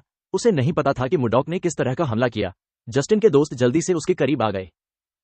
उन्होंने अपनी तलवारें उठाईं और मुडॉक को पीछे रहने के लिए कहा। मोटे लड़के ने हमारे लड़के से वादा किया कि अगर वह करीब आएगा तो वह उसे काट देगा। सैमुअल घबरा गया जब उसने देखा कि मुडॉक अभी भी उनके पास आ रहा है। हमारे लड़के ने कुछ आश्चर्यजनक देखा। जस्टिन खड़े होने की कोशिश कर रहा था। उसने उससे पूछा कि उसने उठने की जहमत क्यों उठाई। लड़के ने अपने दोस्त के कंधे पर हाथ रखा और उसे हटने के लिए कहा। वह आत्मविश्वास से मुडॉक के सामने खड़ा हो गया। हमारे लड़के ने यह देखकर मुस्कुराया। उसे यह मनोरंजक लगा कि जस्टिन उसे एक शो दे रहा था। उसने अपना हाथ अपनी ऊर्जा से ढक लिया। चेहरे पर डरावनी मुस्कान के साथ मुडॉक ने जस्टिन से कहा कि वह देखना चाहता है कि वह कितने समय तक टिकेगा। मुडॉक ने अपना हाथ घुमाया और बेवकूफ को उड़ा दिया। उसके दोस्त यह देखकर चौंक गए। मोटा व्यक्ति तुरंत जस्टिन को देखने के लिए दौड़ा। उसने उससे पूछा कि क्या वह ठीक है। जैसे ही उसने ये कहा, उसने अपने दोस्त की कलाई में छेद देखा। मुडॉक यह देखकर निराश हो गया कि जस्टिन वापस उड़ गया। जब उसने केवल प्रथम श्रेणी के मार्शल कलाकार की ताकत का इस्तेमाल किया, उसे एहसास हुआ कि लड़का उसकी अपेक्षा से कमजोर था। उसने सोचा कि क्या उसे रुकना चाहिए। हमारे लड़के को एहसास हुआ कि वह पूरी तरह से समझ नहीं पाया है कि ये दुनिया कैसे काम करती है। उसने जस्टिन को नहीं मारने का फैसला किया। वह लड़के के करीब गया। जस्टिन ने उससे उसकी पहचान पूछी। उसने उससे पूछा कि क्या वह वास्तव में नहीं जानता कि वह कौन है। उसके चेहरे पर गुस्से की झलक के साथ उसने मुडॉक से उसे यह बताने के लिए कहा कि उसे उसके साथ इस तरह का व्यवहार करने की हिम्मत कैसे हुई। हमारा लड़का समझ गया कि इस कमीने ने अपना दिमाग खो दिया है। प्रतिबिंबित करने के बजाय वह सिर्फ द्वेष से भरा था। उसने सोचा कि क्या उसे अभी उसे मार देना चाहिए। मुडॉक जानता था कि अगर वह उसे मार देगा तो वह इन बेवकूफों से अलग नहीं होगा। दो लड़कों ने उस पर अपनी तलवारें तान दी। मोटे व्यक्ति ने उससे पूछा कि क्या उसे विश्वास है कि वह एक रईस के साथ खिलवाड़ करके बच सकता है। मुडॉक ने उन्हें नजरअंदाज कर दिया और अपने चारों ओर देखा। उसे जमीन पर एक छड़ी मिली। उसे विश्वास था कि छड़ी एकदम सही होगी। उसने इसे उठाने के लिए अपनी टेलीकिनेटिक पकड़ का उपयोग किया। जब उसने छड़ी पकड़ी तो वह मुस्कुराया। जब जस्टिन ने यह देखा तो वह घबरा गया। वह जल्दी से खड़ा हो गया। अन्य लड़के ये देखकर आश्चर्यचकित थे कि मुडॉक को छड़ी कैसे मिली। अपने चेहरे पर मुस्कान के साथ मुडॉक ने अपनी तलवार की ऊर्जा को छड़ी में भर दिया। जस्टिन ये देखकर आश्चर्यचकित रह गया। हालांकि हमारा लड़का ऐसा नहीं कर पाया। उसने अपनी तलवार का गोला इसमें जोड़ दिया। जस्टिन ने उससे करीब न आने की विनती की। चेहरे पर एक बुरी मुस्कान के साथ मुडॉक ने अपनी तलवार क्यों जोड़ दी। लड़के जमीन पर गिर गए और कांपने लगे। चेहरे पर एक डरावनी मुस्कान के साथ मुडॉक ने लड़कों से कहा कि उनके जैसे दुष्टों के लिए सबसे अच्छा उपाय एक क्लब है। उसने क्लब उठाया और लड़कों को पीटना शुरू कर दिया। उन्होंने उन्हें पकड़ बनाने की सलाह दी। हमारे लड़के को इस पिटाई का आनंद लेने में मजा आया। शाम को हम लड़कों को घुटनों के बल बैठे देखते हैं। उन्होंने मुडॉक से उन्हें माफ करने की विनती की। उन्होंने उसे आश्वासन दिया कि वे ऐसा दोबारा नहीं करेंगे। हमारे लड़के ने उन्हें बताया कि वह उन्हें नहीं सुन सकता। उसने उनसे जो कहा उसे दोहराने के लिए कहा। यह सुनकर जस्टिन नाराज हो गया। उसने खुद से वादा किया कि वह मुडॉक को मार डालेगा। उसने कहा कि वह उसके सिर पर वार करेगा। हालांकि यह उसकी इच्छा थी। लड़के के पास ऐसा करने की कोई शक्ति नहीं थी। उसके पास हमारे लड़के से माफी मांगने के अलावा कोई विकल्प नहीं था। उसने उसे आश्वासन दिया कि वह फिर कभी ऐसी गलती नहीं करेगा। मुडॉक पिटाई के परिणाम को देखकर खुश था। उसे एहसास हुआ कि अच्छी पिटाई से बेहतर कुछ नहीं है। उसने उन्हें अब से सावधान रहने की सलाह दी। मुडॉक ने जो किया उसे देखकर एडमंड भावुक हो गया। उसने मन ही मन उसे धन्यवाद दिया। दृश्य बदल जाता है और हमें एक महल में ले जाया जाता है। हम एक राजा और उसके अधीनस्थों को बैठे देखते हैं। काउंट स्लैब ने राजा को रिपोर्ट दी कि उन्हें सबिया राज्य में लगाए गए एक मुखबिर से कुछ जानकारी मिली है। राजा टोमिलोवा तीसरे ने काउंट को बोलने के लिए कहा। स्लैब के अनुसार सबिया साम्राज्य ब्लैकस्टोन के बंजर उत्तरी क्षेत्र को पुनः प्राप्त करने में सफल रहा है। इसके अतिरिक्त हेजन साम्राज्य सहारा रेगिस्तान से परे भूमि को विकसित करने की कोशिश कर रहा है। ड्यूक सर्जियो वॉन इकारिस ने स्लैब को समझाया कि सहारा रेगिस्तान से परे की भूमि राक्षसों के कारण मनुष्यों के रहने के लिए बहुत खतरनाक है। उन्होंने काउंट से पूछा कि क्या हेजन साम्राज्य के पास चीजों की देखभाल करने का कोई तरीका है। स्लैब ने उन्हें बताया कि उन्हें एक रिपोर्ट मिली है जिसके बारे में वे अभी तक निश्चित नहीं है। उन्होंने ड्यूक को बताया कि एनोस प्राकृतिक हो गया है। यह सुनकर राजा हैरान रह गया। उसके चेहरे पर घबराहट के भाव थे। काउंट क्रैश ने उससे पूछा कि क्या यह वास्तव में सच है। स्लैब ने उसे बताया कि यह सच है। बैरन रिटन ने उससे पूछा कि क्या वह महाद्वीप के शीर्ष 10 तलवार मालिकों में से एक का जिक्र कर रहा है। उसने सुना था कि एनो ने उसे दी गई किसी भी राशि को ठुकरा दिया था। राजा को आश्चर्य हुआ कि एनो किसी भी गुट से जुड़े बिना महाद्वीप में घूमने के बजाय हेजन में क्यों समाप्त हुआ। क्रैश ने सुझाव दिया कि तलवार मास्टर को वहां किसी से प्यार हो गया होगा। स्लैब ने उसे बताया कि वह सही है। यह सुनकर पुरुष आश्चर्यचकित रह गए। राजा ने अपनी गिनती के बारे में पूछा कि वह महिला कौन है। स्लैब ने उसे बताया कि यह वह व्यक्ति है जिसे वे सभी अच्छी तरह से जानते हैं। वह व्यक्ति राजकुमारी डेफ्रिन निकला। वह वर्तमान राजा की छोटी बहन है। राजा को हेजन के लेयर्ड द्वितीय के रूप में जाना जाता है। लोग ये सुनकर आश्चर्यचकित रह गए कि लेयर्ड जो अपनी छोटी बहन को अपनी सबसे बेशकीमती संपत्ति मानता है, उसने उसे एक आदमी को दे दिया। टोमिलोवा ने अपने अधीनस्थों को बताया कि हेजन साम्राज्य में अब 2 तलवार स्वामी हैं। स्लैब ने अपने राजा को समझाया कि हेजन साम्राज्य संभवतः अपनी भूमि का विस्तार करने का प्रयास करेगा। यह एक ऐसा लक्ष्य है जिसे वे लेयर्ड प्रथम के शासनकाल के बाद से हासिल करने में बार बार विफल रहे हैं। यह सुनकर टोमिलोवा चिंतित हो गई। पूर्व में हेजन साम्राज्य अपने क्षेत्र का विस्तार कर रहा है। दक्षिण में वाणिज्यिक सबिया राज्य अपनी भूमि विकसित कर रहा है। पश्चिमी सागर के पार जेवा साम्राज्य भी अपनी भूमि का विस्तार कर रहा है। टोमिलोवा को पता था कि वे निष्क्रिय नहीं रह सकते। उन्होंने अपने अधीनस्थों से उनकी राय साझा करने को कहा कि उन्हें क्या करना चाहिए। ड्यूक ने सुझाव दिया कि अपने क्षेत्र का विस्तार करना उनके लिए भी फायदेमंद होगा। राजा ने उन्हें याद दिलाया कि उनके पास विस्तार के लिए कोई उपयुक्त भूमि नहीं है। उन्होंने उससे पूछा कि क्या वह सुझाव दे रहा है कि वे उत्तर की ओर लजार पहाड़ों को पार करें। सर्जियो खड़े हुए और राजा से कहा कि उनके पास कोई अन्य विकल्प नहीं है। ये सुनकर हर कोई आश्चर्यचकित था। उत्तर में विस्तार करना मुश्किल है, भले ही वे सफल हो जाएं। पूरा क्षेत्र बर्फ से ढका हुआ है, इससे उनके प्रयास बेकार हो जाएंगे। उत्तर की ओर जाने का मतलब अंततः ये होगा कि उन्हें सत्ता संघर्ष से बाहर कर दिया गया। यही कारण है कि हर कोई झिझक रहा है। टोमिलोवा को पता था कि क्षेत्रीय विस्तार के मुद्दे को संबोधित करने के लिए किसी को जल्द ही उत्तर में भेजा जाएगा। वह अपनी गिनती की ओर मुड़े। स्लैब ने उनकी ओर सिर हिलाया। उन्होंने अपने अधीनस्थों से कहा कि बैठक आज समाप्त हो जाएगी। उन्होंने उनसे कहा कि वे किसी अन्य समय पर फिर से मिलेंगे। स्लैब राजा के साथ कमरे से बाहर चला गया। ड्यूक को एहसास हुआ कि काउंट और राजा कुछ छिपा रहे थे। दृश्य बदल जाता है और हम किंग और काउंट को एक साथ एक कमरे में देखते हैं। टोमिलोवा ने स्लैब से पूछा कि क्या उसने हाल ही में कोई गलती की है। उस आदमी ने कहा कि उसने नहीं किया है। टोमिलोवा को एहसास हुआ कि ड्यूक फिर से अपनी सामान्य चाल पर निर्भर है। 10 साल पहले से वह अपने विरोध करने वालों को उत्तर की ओर भेज रहा है। स्लेबे ने अपने राजा से कहा कि यह सब उसकी कमियों के कारण है। टोमिलोवा ने उसे ऐसा न कहने के लिए कहा। उसने उससे कहा कि वह अपने अनुचरों में से एकमात्र है जिस पर वह भरोसा करता है। उन्होंने द काउंट को बताया कि उन्होंने राजधानी में किसी प्रकार की बर्फ बेचे जाने की अफवाह सुनी है। उन्होंने उनसे पूछा कि क्या उन्हें इसके बारे में कुछ पता है। काउंट को एहसास हुआ कि राजा रॉयल मर्चेंट एसोसिएशन द्वारा बनाई गई आइस कैंडी का जिक्र कर रहा था।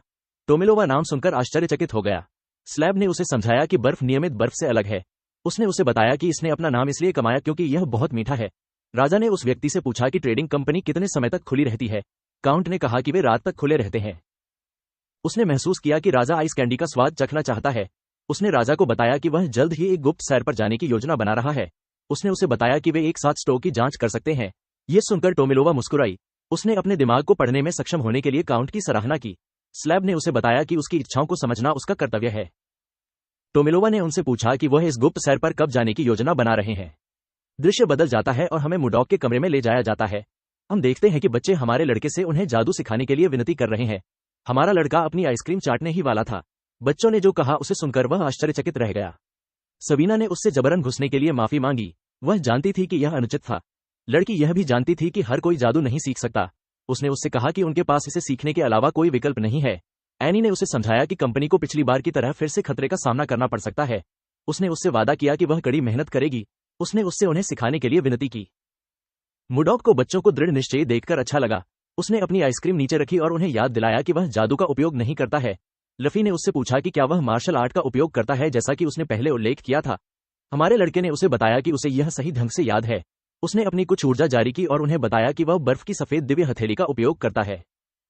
उसने उनसे कहा कि वह उन्हें जादू नहीं सिखा सकता क्योंकि वह इसका उपयोग करना भी नहीं जानता। लियो ने उससे पूछा कि क्या वह उन्हें मार्शल आर्ट सिखा सकता है। यह सुनकर मुडॉक आश्चर्यचकित रह गया। बच्चे लियो के विचार से सहमत हुए। उनका मानना था कि मार्शल आर्ट सीखना आश्चर्यजनक होगा। उन्होंने मुडॉक से उन्हें मार्शल आर्ट सिखाने का आग्रह किया। हमारे लड़के को नहीं पता था कि क्या कहना है। उसने देखा कि उनकी आंखें गहरी थी और अपने लक्ष्यों को पूरा करने का दृढ़ संकल्प था। उन्होंने उसे उसके बचपन की याद दिला दी। उसे याद आया कि कैसे उसके छोटे स्व ने किसी से उसे मार्शल आर्ट सिखाने के लिए कहा था। वह व्यक्ति उसे घूरकर देखता था, इस तथ्य के कारण कि वह तत्काल अपने प्रेमी की तलाश कर रहा था। मुडॉक को लगा कि कुछ छात्रों को स्वीकार करना उसके लिए गलत होगा। हालांकि ये बच्चे भी किसी की रक्षा करना चाहते थे और किसी भी चीज से अधिक वे कई तरीकों से मुडॉक की मदद कर रहे थे, भले ही वे उसे अच्छी तरह से नहीं जानते थे। नियमों के अनुसार हमारे लड़के को उत्तरी समुद्री महल की मार्शल आर्ट को लापरवाही से सिखाने की अनुमति नहीं थी। मुडॉक को आश्चर्य हुआ कि क्या यह नियम अभी भी एक अलग दुनिया में लागू होता है। सबीना ने उनसे उन्हें सिखाने के लिए विनती की। हमारे लड़के ने बच्चों से कहा कि वे उसे इसके बारे में सोचने दें। उसने उन्हें कल इस समय तक वापस आने के लिए कहा। उसने उनसे कहा कि वह उन्हें अपना जवाब तब देगा। बच्चे ये सुनकर खुश हुए। उन्हें विश्वास हुआ कि मुडॉक उन्हें पढ़ाने जा रहा है। लियो ने उससे कहा कि वे उसकी दयालुता को मृत्यु में भी कभी नहीं भूलेंगे। हमारे लड़के को एहसास हुआ कि बच्चों ने उसे गलत समझा। इससे पहले कि वह खुद को समझा पाता, बच्चे घूम गए और कमरे से बाहर चले गए। वे मार्शल आर्ट सीखने के लिए उत्साहित थे। उन्होंने दरवाजा बंद कर दिया और उसे अच्छी तरह सोने के लिए कहा। मुडॉक ने बाद में चीजों का पता लगाने का फैसला किया। उसने सोचा कि जब वह उनकी उम्र का था तब क्या वह ऐसा था। उसे एहसास हुआ कि उसके मालिक के लिए यह कठिन समय रहा होगा। उसने अपनी खिड़की खोली और बाहर देखा। जब वह सोच रहा था तो उसे जंगल से धातु के टकराने की आवाज सुनाई दी। उसे यह अजीब लगा। जंगल के अंदर हम देखते हैं कि काउंट स्लैब उसके सामने किसी को मार रहा है। उस व्यक्ति ने हुड पहना हुआ था जिससे उसका चेहरा ढका हुआ था। काउंट राजा के साथ था। उसने सोचा कि क्या वह सुदृढ़ीकरण आने से पहले रुक सकता है। उसे विश्वास नहीं हो रहा था कि जिस दिन वे बर्फ कैंडी खाने के लिए बाहर गए थे, उस दिन उन पर घात लगाकर हमला किया गया था। जब वह सोच रहा था, उसे अपने पीछे एक तेज आवाज सुनाई दी। वह जल्दी से पीछे मुड़ा। उसने देखा कि एक जादूगर ने जादू किया था जिसे अग्निबम कहा जाता है। जादूगर ने कई आग के गोले बनाए। उसने उन्हें स्लैब पर निकाल दिया। काउंट ने अपने दांत पीस लिए और हमले पर हमला कर दिया। इससे जंगल में एक बड़ा विस्फोट हुआ। राजा ये देखकर चौंक गया। वह जल्दी से उसके पास भागा। स्लैब ने उसे बताया कि वह ठीक है। टोमिलोवा ने उसे याद दिलाया कि उसकी बांह से खून बह रहा है। काउंट उसके सामने चला गया। उसने राजा से उसकी अशिष्टता के लिए उसे माफ करने के लिए कहा क्योंकि यह एक आपातकालीन स्थिति है। राजा ने उसे आश्वासन दिया कि वह समझता है। स्लैब को उनके बीच किसी जादूगर के होने की उम्मीद नहीं थी। वह बताने में सक्षम नहीं था क्योंकि उनकी पोशाकें एक जैसी थीं।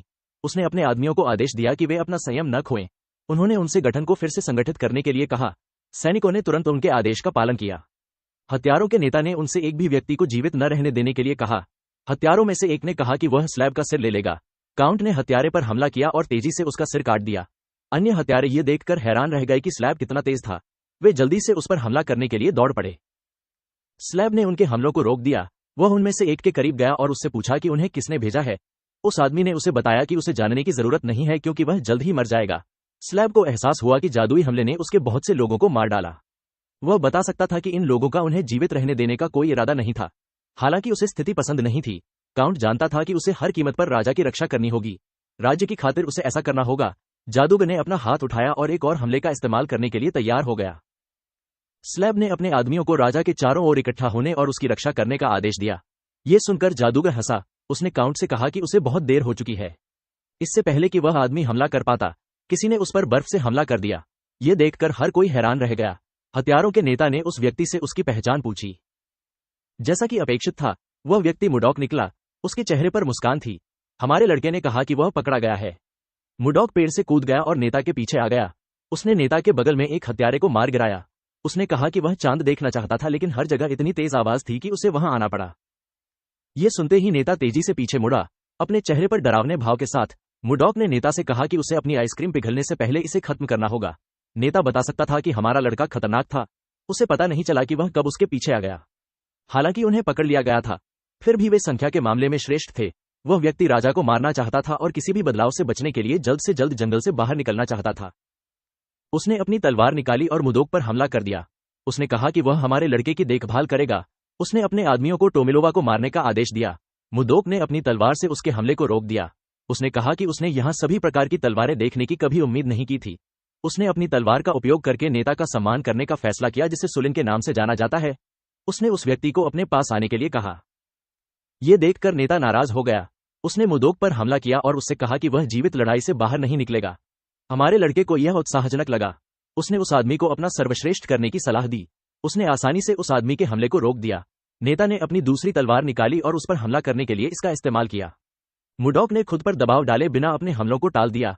उस आदमी ने अपनी तलवार एक साथ रखी और हमारे लड़के पर दोनों तरफ से हमला किया। हमारा लड़का अभी भी उससे बचने में सक्षम था। इससे पहले कि वह आदमी दोबारा हमला कर पाता, मुडॉक ने अपनी तलवार दूर धकेल दी और उसकी पीठ पर वार किया। उस आदमी ने दर्द सहने के लिए अपने दांत पीस लिए। हमारे लड़के ने अपनी तलवार उठाई और हत्यारे पर हमला करना शुरू कर दिया। वह आदमी मुडॉक के हमलों को रोकने में कामयाब रहा, लेकिन वह उसके साथ बने रहने के लिए संघर्ष कर रहा था। जब वह संघर्ष कर रहा था, हमारे लड़के ने उसका सिर पकड़ लिया और जमीन पर पटक दिया। वह लड़ाई का आनंद ले रहा था। जैसे ही वह खड़ा हुआ, बारिश होने लगी। टोमिलोवा ने काउंट से पूछा कि क्या हो रहा है। स्लेबे ने अपने राजा को सतर्क रहने की सलाह दी। उसने उसे पीछे हटने के लिए कहा। उसने तुरंत यह सुना। टोमिलोवा को कुछ एहसास हुआ। उसने स्लेबे से कहा कि वे राज्य की आशा देख रहे हैं। काउंट को समझ नहीं आया कि वह किस बारे में बात कर रहा है। हत्यारे ये देखकर हैरान रह गए कि मुडॉक ने उनके कप्तान, जिसका नाम मुरियन है, के साथ क्या किया। उन्हें आश्चर्य हुआ कि क्या मुडॉक तलवार चलाने में माहिर है। हमारा लड़का हत्यारों के करीब चला गया। चेहरे पर गुस्से के भाव लाते हुए उसने उनसे कहा कि यह सब उनकी गलती है। हत्यारों को समझ नहीं आया कि क्या हो रहा है। मुडॉक ने उन्हें बताया कि उनकी वजह से बारिश में उसकी आइसक्रीम पिघल गई है। हत्यारों को यह भी नहीं पता था कि आइसक्रीम क्या होती है। हमारे लड़के ने उनसे कहा कि वह उन्हें दिखाएगा कि आइसक्रीम से पैदा हुआ क्रोध कितना डरावना हो सकता है। उसने उनसे कहा कि वह 3 तक गिनती गिनेगा। उसने कहा कि वह गिनती पूरी करने के बाद बचे लोगों के जीवन की गारंटी नहीं दे सकता। हत्यारों का मानना था कि वह बकवास कर रहा था। उनमें से एक ने कहा कि अगर वे सभी एक साथ हमला करते हैं तो वे उससे छुटकारा पा सकते हैं। अन्य हत्यारे इस बात से सहमत थे। मुडॉक ने गिनना शुरू कर दिया। हत्यारों ने उस पर हमला किया। वे उसे चुप कराना चाहते थे। जब वह 3 पर पहुंचा तो हत्यारे पहले ही उसके करीब आ चुके थे। उसने अपनी सुरक्षात्मक क्यूई को सक्रिय कर दिया। इससे उसे हत्यारों के सभी हमलों को रोकने की अनुमति मिली। वे एक अवरोध को देखकर चौंक गए। मुडॉक ने बड़ी मात्रा में अपनी ठंडी ऊर्जा छोड़ी। उसने हत्यारों से कहा कि वे यह न कहें कि उसकी तलवार निर्दयी है। जैसे ही उसने ये कहा, उसने अपनी तलवार घुमाई, जमीन से बर्फ के बड़े बड़े टुकड़े निकले और उन्हें अलग कर दिया। ये देखकर राजा और काउंट हैरान रह गए। हत्यारों की देखभाल करने के बाद मुडॉक ने अपनी तलवार हटा दी। उसने कहा कि प्रतिशोध दिया गया है। वह क्षेत्र से बाहर कूद गया। काउंट ये देखकर आश्चर्यचकित रह गया कि हमारा लड़का इस तरह चला गया। टोमिलोवा उसकी ओर मुड़ी। उसने उससे कहा कि वे कोई समय बर्बाद नहीं कर सकते। स्लेबे को पहले से ही पता था कि राजा क्या चाहता है। उसने अपनी छाती पर हाथ रखा और टोमिलोवा से कहा कि उसकी इच्छा ही उसका आदेश है। अगले दृश्य में हम देखते हैं कि व्यापारी एडमंड से बात कर रहे थे। उसने उन्हें बताया कि बच्चे जादू सीख रहे हैं। यह सुनकर एडमंड आश्चर्यचकित रह गया। उसने उस आदमी को याद दिलाया कि जादू कोई ऐसी चीज नहीं है जिसे कोई अपने आप सीख सके। उसने अपने चेहरे पर गंभीर भाव लाते हुए उस आदमी से पूछा कि क्या मुडॉक ही बच्चों को पढ़ा रहा है। उस आदमी ने उसे बताया कि वह सही है। उसने उसे समझाया कि उसके परिवार के सदस्य भी जादू सीखना चाहते हैं। उसे समझ नहीं आया कि मुडॉक केवल 4 बच्चों को ही क्यों पढ़ा रहा है। एडमंड ने जब ये सुना तो वह पागलों की तरह हंसने लगा। ये देखकर वह आदमी आश्चर्यचकित हो गया। उसने सोचा कि एडमंड अधिक काम करने के कारण थक गया है। व्यापारी वास्तव में खुश था कि मुडॉक बच्चों को पढ़ा रहा था, खासकर जब से कई लोग जादू सीखना चाहते हैं। वह खड़ा हुआ और उस आदमी से पूछा कि बच्चे कहां सीख रहे हैं। उसने उसे आगे बढ़ने के लिए कहा। एडमंड को विश्वास था कि वह दिन दूर नहीं है जब उसका व्यापारिक समूह शीर्ष पर पहुंचेगा।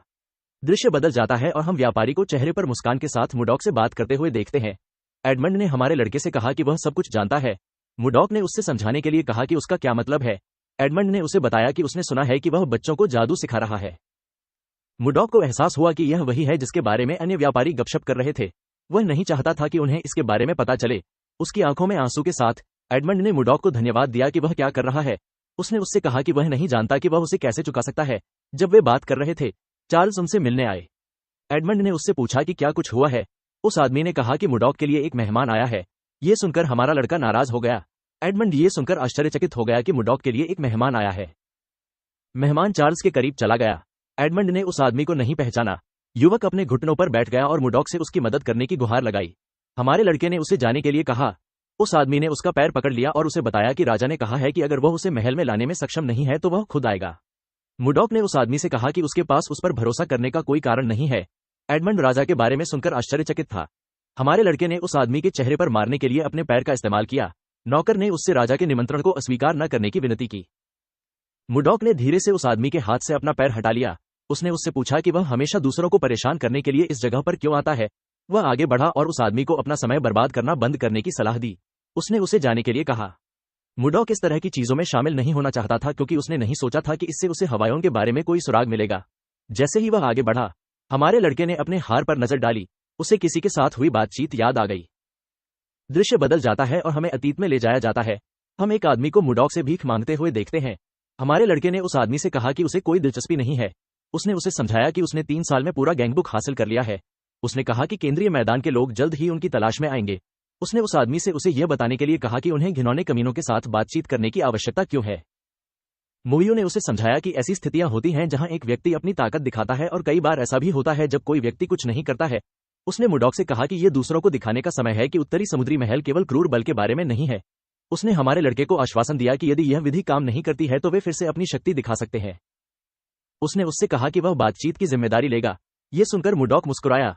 उसने उससे कहा कि वह सब कुछ उस पर छोड़ देगा। उसने अपनी चाय का एक घूंट लिया और मुयू से कहा कि यदि वार्ता विफल हो गई तो वे केंद्रीय मैदानों पर हमला करेंगे। यह सुनकर मुडॉक हंस पड़ा। उसका मानना था कि वार्ता विफल होना असंभव है। बातचीत के लिए जाते समय मुडॉक पहली बार हवियों से मिला। उन दोनों की आंखें तुरंत बंद हो गईं। वे अपने दिलों की धड़कन महसूस कर सकते थे। मुडॉक को पता था कि यह उसके भाग्य की महिला थी। वह दिन उसके जीवन का सबसे अच्छा दिन था। वर्तमान में मुडॉक उस दिन को याद करके मुस्कुराया जब वह अपने प्रेमी से मिला था। उसने केवल उसके बारे में सोचने का फैसला किया। वह किसी भी बेवकूफी भरी बात पर ध्यान केंद्रित नहीं करना चाहता था। जब वह सोच रहा था, लफी ने उसकी ओर हाथ हिलाया। वह और अन्य बच्चे ध्यान कर रहे थे। मुडॉक उसे देखकर मुस्कुराया। उसे एहसास हुआ कि उसके लिए करने के लिए बहुत सी चीजें हैं। वह जानता था कि उसे सावधानी से काम करना होगा। बाद में दिन में हमें महल में ले जाया गया। टोमिलोवा ये सुनकर नाराज हो गई कि मुडॉक ने उसके निमंत्रण को फिर से अस्वीकार कर दिया। नौकर ने अपना सिर झुकाया और राजा से उसे माफ करने की विनती की। टोमिलोवा ने हमारे लड़के के बारे में जितना अधिक सुना, वो उसे नापसंद करने लगी। वो बस उसकी जान बचाने के लिए उसे धन्यवाद देना चाहती थी। युवक ने कहा कि वह कल फिर जाएगा। उसने राजा को आश्वासन दिया कि उसे एक अलग प्रतिक्रिया मिलेगी। टोमिलोवा ने उससे खुद को परेशान न करने के लिए कहा। उसका मानना था कि वह आदमी पहले ही काफी कुछ कर चुका है। जब वे बात कर रहे थे, किसी ने दरवाजा खटखटाया। वह व्यक्ति राजकुमारी निकली। उसका नाम एशले है। टोमिलोवा ने तुरंत खुद को दर्पण में देखा। उसने नौकर को बाहर निकलने के लिए कहा। उस आदमी को बुरा लगा कि वह अपना मिशन पूरा नहीं कर सका। जैसे ही वह कमरे में चली गई, राजकुमारी ने देखा कि वह आदमी उदास लग रहा था। सुंदर लाल सिर वाली राजकुमारी ने अपने पिता का शानदार तरीके से स्वागत किया। उसने उसे बताया कि चेम्बरलेन उदास लग रहा था। उसने उससे पूछा कि क्या कुछ हुआ है। ये सुनते ही टोमिलोवा घबरा गई। जब उसकी बेटी उसके पास बैठी तो उसने उसे जो कुछ भी हुआ उसे समझाया।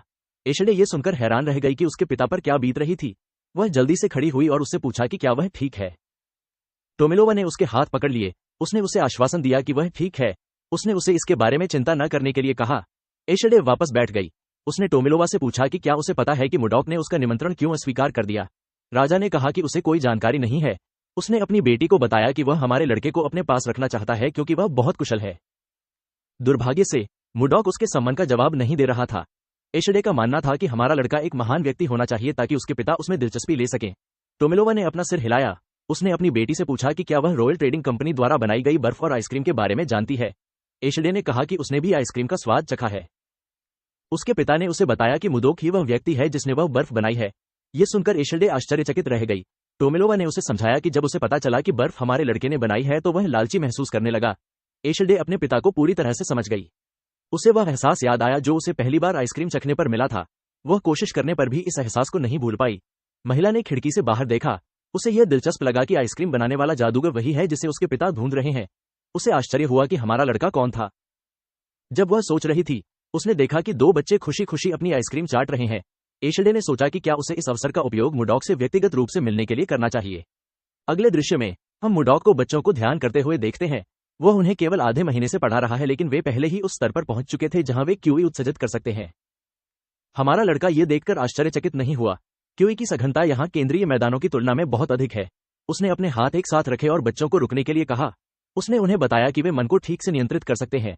उसने उन्हें बताया कि वे अगले चरण में आगे बढ़ेंगे। बच्चों ने कहा कि वे समझते हैं। जैसे ही उन्होंने ये कहा, चैम्बरलेन प्रकट हुआ और उनका अभिवादन किया। मुडॉक उसकी आवाज सुनकर नाराज हो गया। वह पहले से ही जानता था कि यह कौन था। बिना पीछे मुड़े उसने सोचा कि क्या समय खुद को दोहरा रहा है।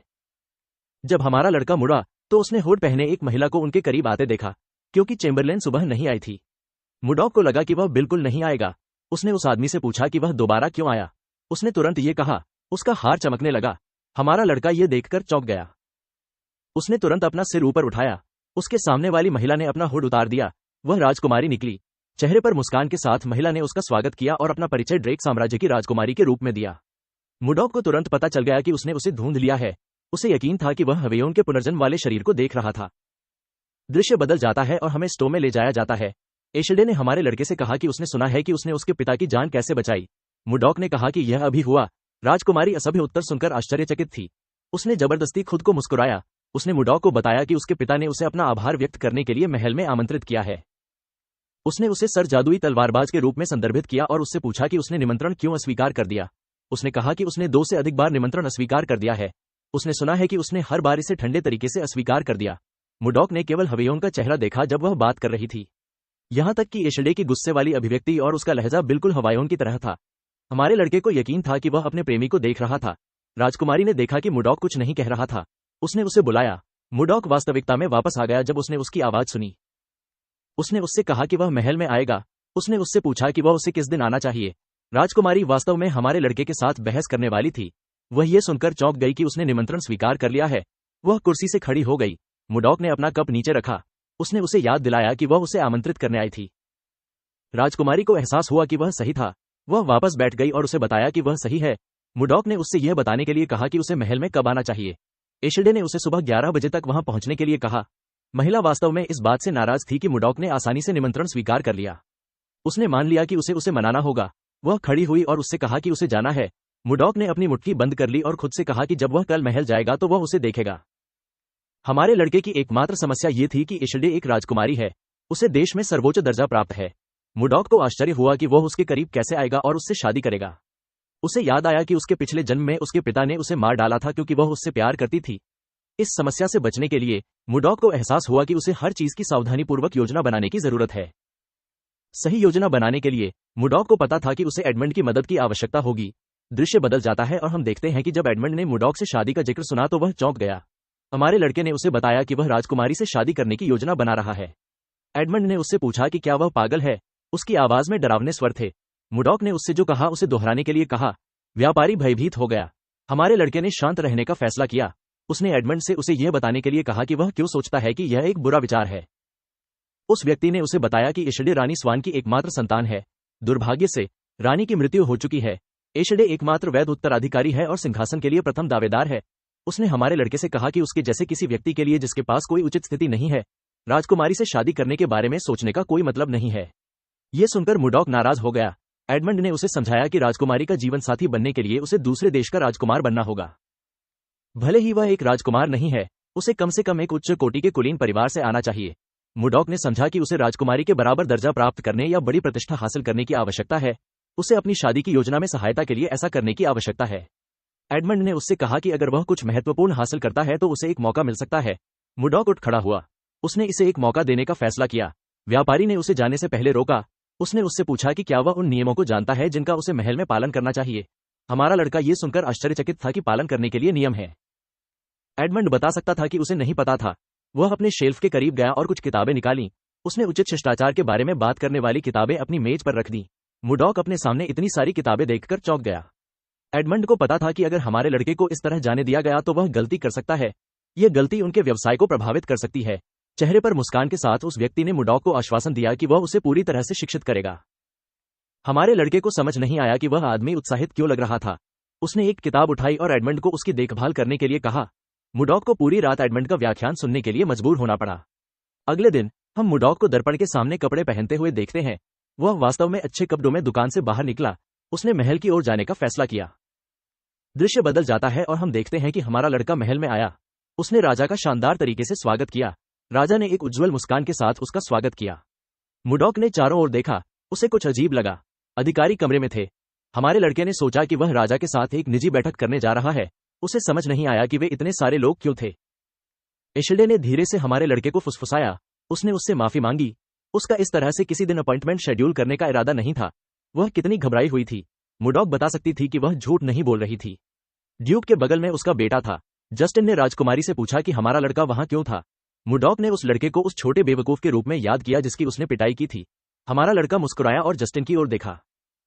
लड़का क्रोधित था। वह मुडॉक को श्राप देना चाहता था। उसके पिता ने उसे अपना व्यवहार बंद करने के लिए कहा। उन्होंने उससे पूछा कि क्या वह राजा के सामने खुद को मूर्ख बनाने की योजना बना रहा है। जस्टिन ने खुद को शांत किया और अपने पिता से कहा कि वह समझता है। टोमिलोवा ने काउंट स्लैब को बताया कि जस्टिन बहुत कुछ कर चुका होगा। काउंट ने उसे बताया कि वह सही है। टोमिलोवा ने अपना गला साफ किया और मुडॉक से उसे यह बताने के लिए कहा कि उसने अचानक उसका निमंत्रण क्यों स्वीकार कर लिया। उसने उसे बताया कि वह कुछ समय से निराश है। मुडॉक ने उसे बताया कि उसके कार्यों का एक कारण है। राजा ने उससे अपना कारण साझा करने के लिए कहा। हमारे लड़के ने उसे समझाया कि रॉयल व्यापारी संघ वर्तमान में जनशक्ति की कमी के कारण बहुत व्यस्त है। उसने कहा कि वह सभी में सबसे व्यस्त है क्योंकि उसे लगातार बर्फ का उत्पादन करना पड़ता है। उसने टोमिलोवा से कहा कि वह उससे मिलने से पहले बर्फ तैयार करना चाहता था। हालांकि दैनिक आदेशों की निरंतर रुकावट के कारण उसके द्वारा उत्पादित बर्फ खत्म होती जा रही थी। मुडॉक ने राजा से कहा कि वह निमंत्रण को आज तक के लिए टालता रहा। यह सुनकर टोमिलोवा मुस्कुराई। उसने मुडॉक से कहा कि उसे कभी नहीं पता था कि उसके पास करने के लिए बहुत कुछ है। उसे यह सुनकर आश्चर्य नहीं हुआ कि हमारा लड़का व्यस्त था क्योंकि बर्फ और आइसक्रीम हॉट केक की तरह बिक रहे हैं। मुडॉक ने राजा को उसकी समझ के लिए धन्यवाद दिया। हमारा लड़का यह देखकर खुश हुआ कि चुनहक की तुलना में राजा कोई मुश्किल आदमी नहीं था। टोमिलोवा एक देवदूत की तरह लग रही थी। राजा ने हमारे लड़के से उसका नाम पूछा। मुडॉक ने उसे बताया कि वह उसके नाम का उपयोग नहीं करता है। उसने राजा से उसे केवल जादुई तलवारबाज कहने के लिए कहा। टोमिलोवा हमारे लड़के को किसी उपाधि से बुलाने में सहज नहीं थी। वह सोच रही थी कि उसे क्या करना चाहिए। मुडॉक को लगा कि राजा को उसे एक नाम दे देना चाहिए यदि वह किसी उपाधि का उपयोग करने में सहज नहीं है।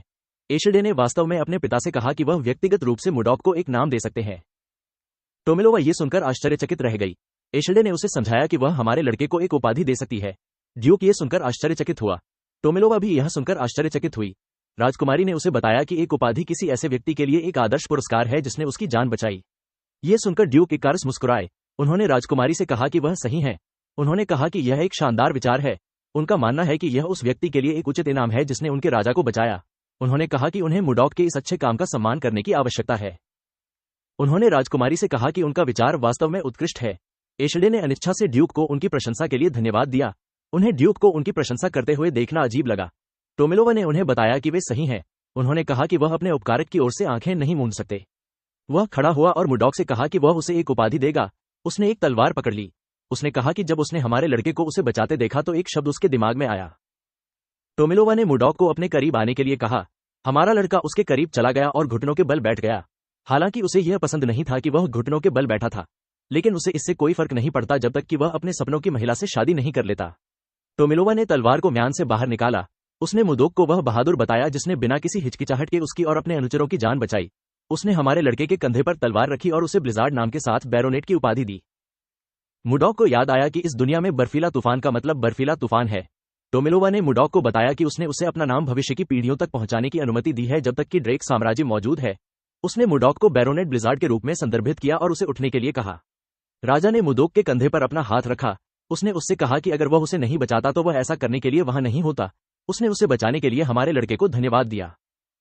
अपने चेहरे पर मुस्कान के साथ मुडॉक ने राजा से कहा कि अगर कोई अन्य स्थिति उत्पन्न होती है तो वह इस विकल्प को फिर से चुनेगा। ड्यूक इकारिस ने राजा को याद दिलाया कि मुडॉक ने उसकी जान बचाई है। उन्होंने कहा कि उन्हें उसे एक जमीन देने की जरूरत है जो उसके शीर्षक के अनुकूल हो। किसी भी बैरोनेट को कभी जमीन नहीं दी गई। टोमिलोवा ने ड्यूक से कहा कि इस फैसले का कुछ विरोध होगा। इकारिस ने कहा कि कोई भी राजा के आदेश का विरोध करने की हिम्मत नहीं करेगा। अपने चेहरे पर गंभीर भाव के साथ ड्यूक ने कहा कि वह व्यक्तिगत रूप से राजा के आदेश के महत्व के बारे में विरोध करने वाले किसी भी व्यक्ति को याद दिलाएंगे। टोमिलोवा को यह समझ में नहीं आया कि ड्यूक किस तरह का खेल खेलने की कोशिश कर रहा था। उसने अन्य अधिकारियों से पूछा कि क्या वे भी ड्यूक के समान राय रखते हैं। वे लोग घबराए हुए लग रहे थे। उन्होंने देखा कि इकारिस उन्हें घूर रहा था। उन्होंने तुरंत उसके सुझाव को स्वीकार कर लिया। टोमिलोवा ने इस विचार को स्वीकार करने का फैसला किया, हालांकि वह हमारे लड़के के लिए उपयुक्त भूमि के बारे में नहीं सोच सका। ड्यूक ने उसे बताया कि उनके पास वास्तव में मुडॉक के लिए एक भूमि है। उसने टोमिलोवा को उत्तरी बर्फीले भूमि के बारे में याद दिलाया जिसका उल्लेख उसने कुछ दिनों पहले हुई बैठक के दौरान किया था। राजा ये सुनकर आश्चर्यचकित हो गया। इकारिस ने कहा कि उन्हें वास्तव में वहां एक स्वामी भेजने की जरूरत है। उसने टोमिलोवा से कहा कि सब कुछ पूरी तरह से संरेखित हो गया है। उन्होंने कहा कि मुडॉक का नाम और उत्तरी भूमि वास्तव में संबंधित हैं। उन्होंने कहा कि उत्तरी भूमि में बर्फीला तूफान एक बहुत अच्छा शगुन है। टोमिलोवा को एहसास हुआ कि यह शुरू से ही ड्यूक की योजना थी।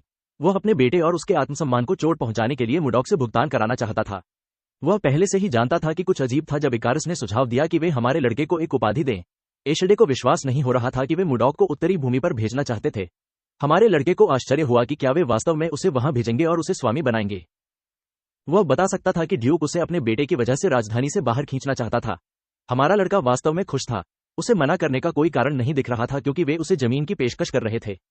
उसने योग्यता हासिल करने और अपनी प्रतिष्ठा बढ़ाने के लिए इस अवसर का लाभ उठाने का फैसला किया। इससे उसे अपने और राजकुमारी के बीच की स्थिति में अंतर को कम करने की अनुमति मिलेगी। अगले दृश्य में हम एडमंड को यह सुनकर घबराते हुए देखते हैं कि मुडॉक उत्तरी भूमि पर जा रहा है। उसने हमारे लड़के को बताया कि बर्फीला तूफान लगातार भड़क रहा है। उसने कहा कि हिमस्खलन बड़े पैमाने पर हो रहा है। जगह बेहद ठंडी है और मन अविश्वसनीय रूप से अस्थिर है। उसने हमारे लड़के से पूछा कि क्या वह वास्तव में उत्तरी भूमि पर जा रहा है। मुडॉक ने धीरे से अपनी चाय का एक घूंट लिया। उसने एडमंड से कहा कि वह वहां जा रहा है। उसने उसे आश्वासन दिया कि वह ठीक हो जाएगा। उसने उससे कहा कि उसे ठंड नहीं लगती है। एडमंड ने उसे सर मैजिक नाइट कहा। उसने तुरंत उसे बैरोनेट कहकर खुद को सही किया। उसने मुडॉक से पूछा कि क्या वह किसी प्रकार का यति है। हमारे लड़के ने उससे पूछा कि यति क्या है।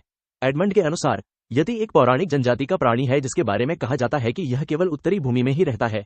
इसकी कहानियां प्राचीन काल से चली आ रही हैं। इनका रूप इंसानों जैसा होता है।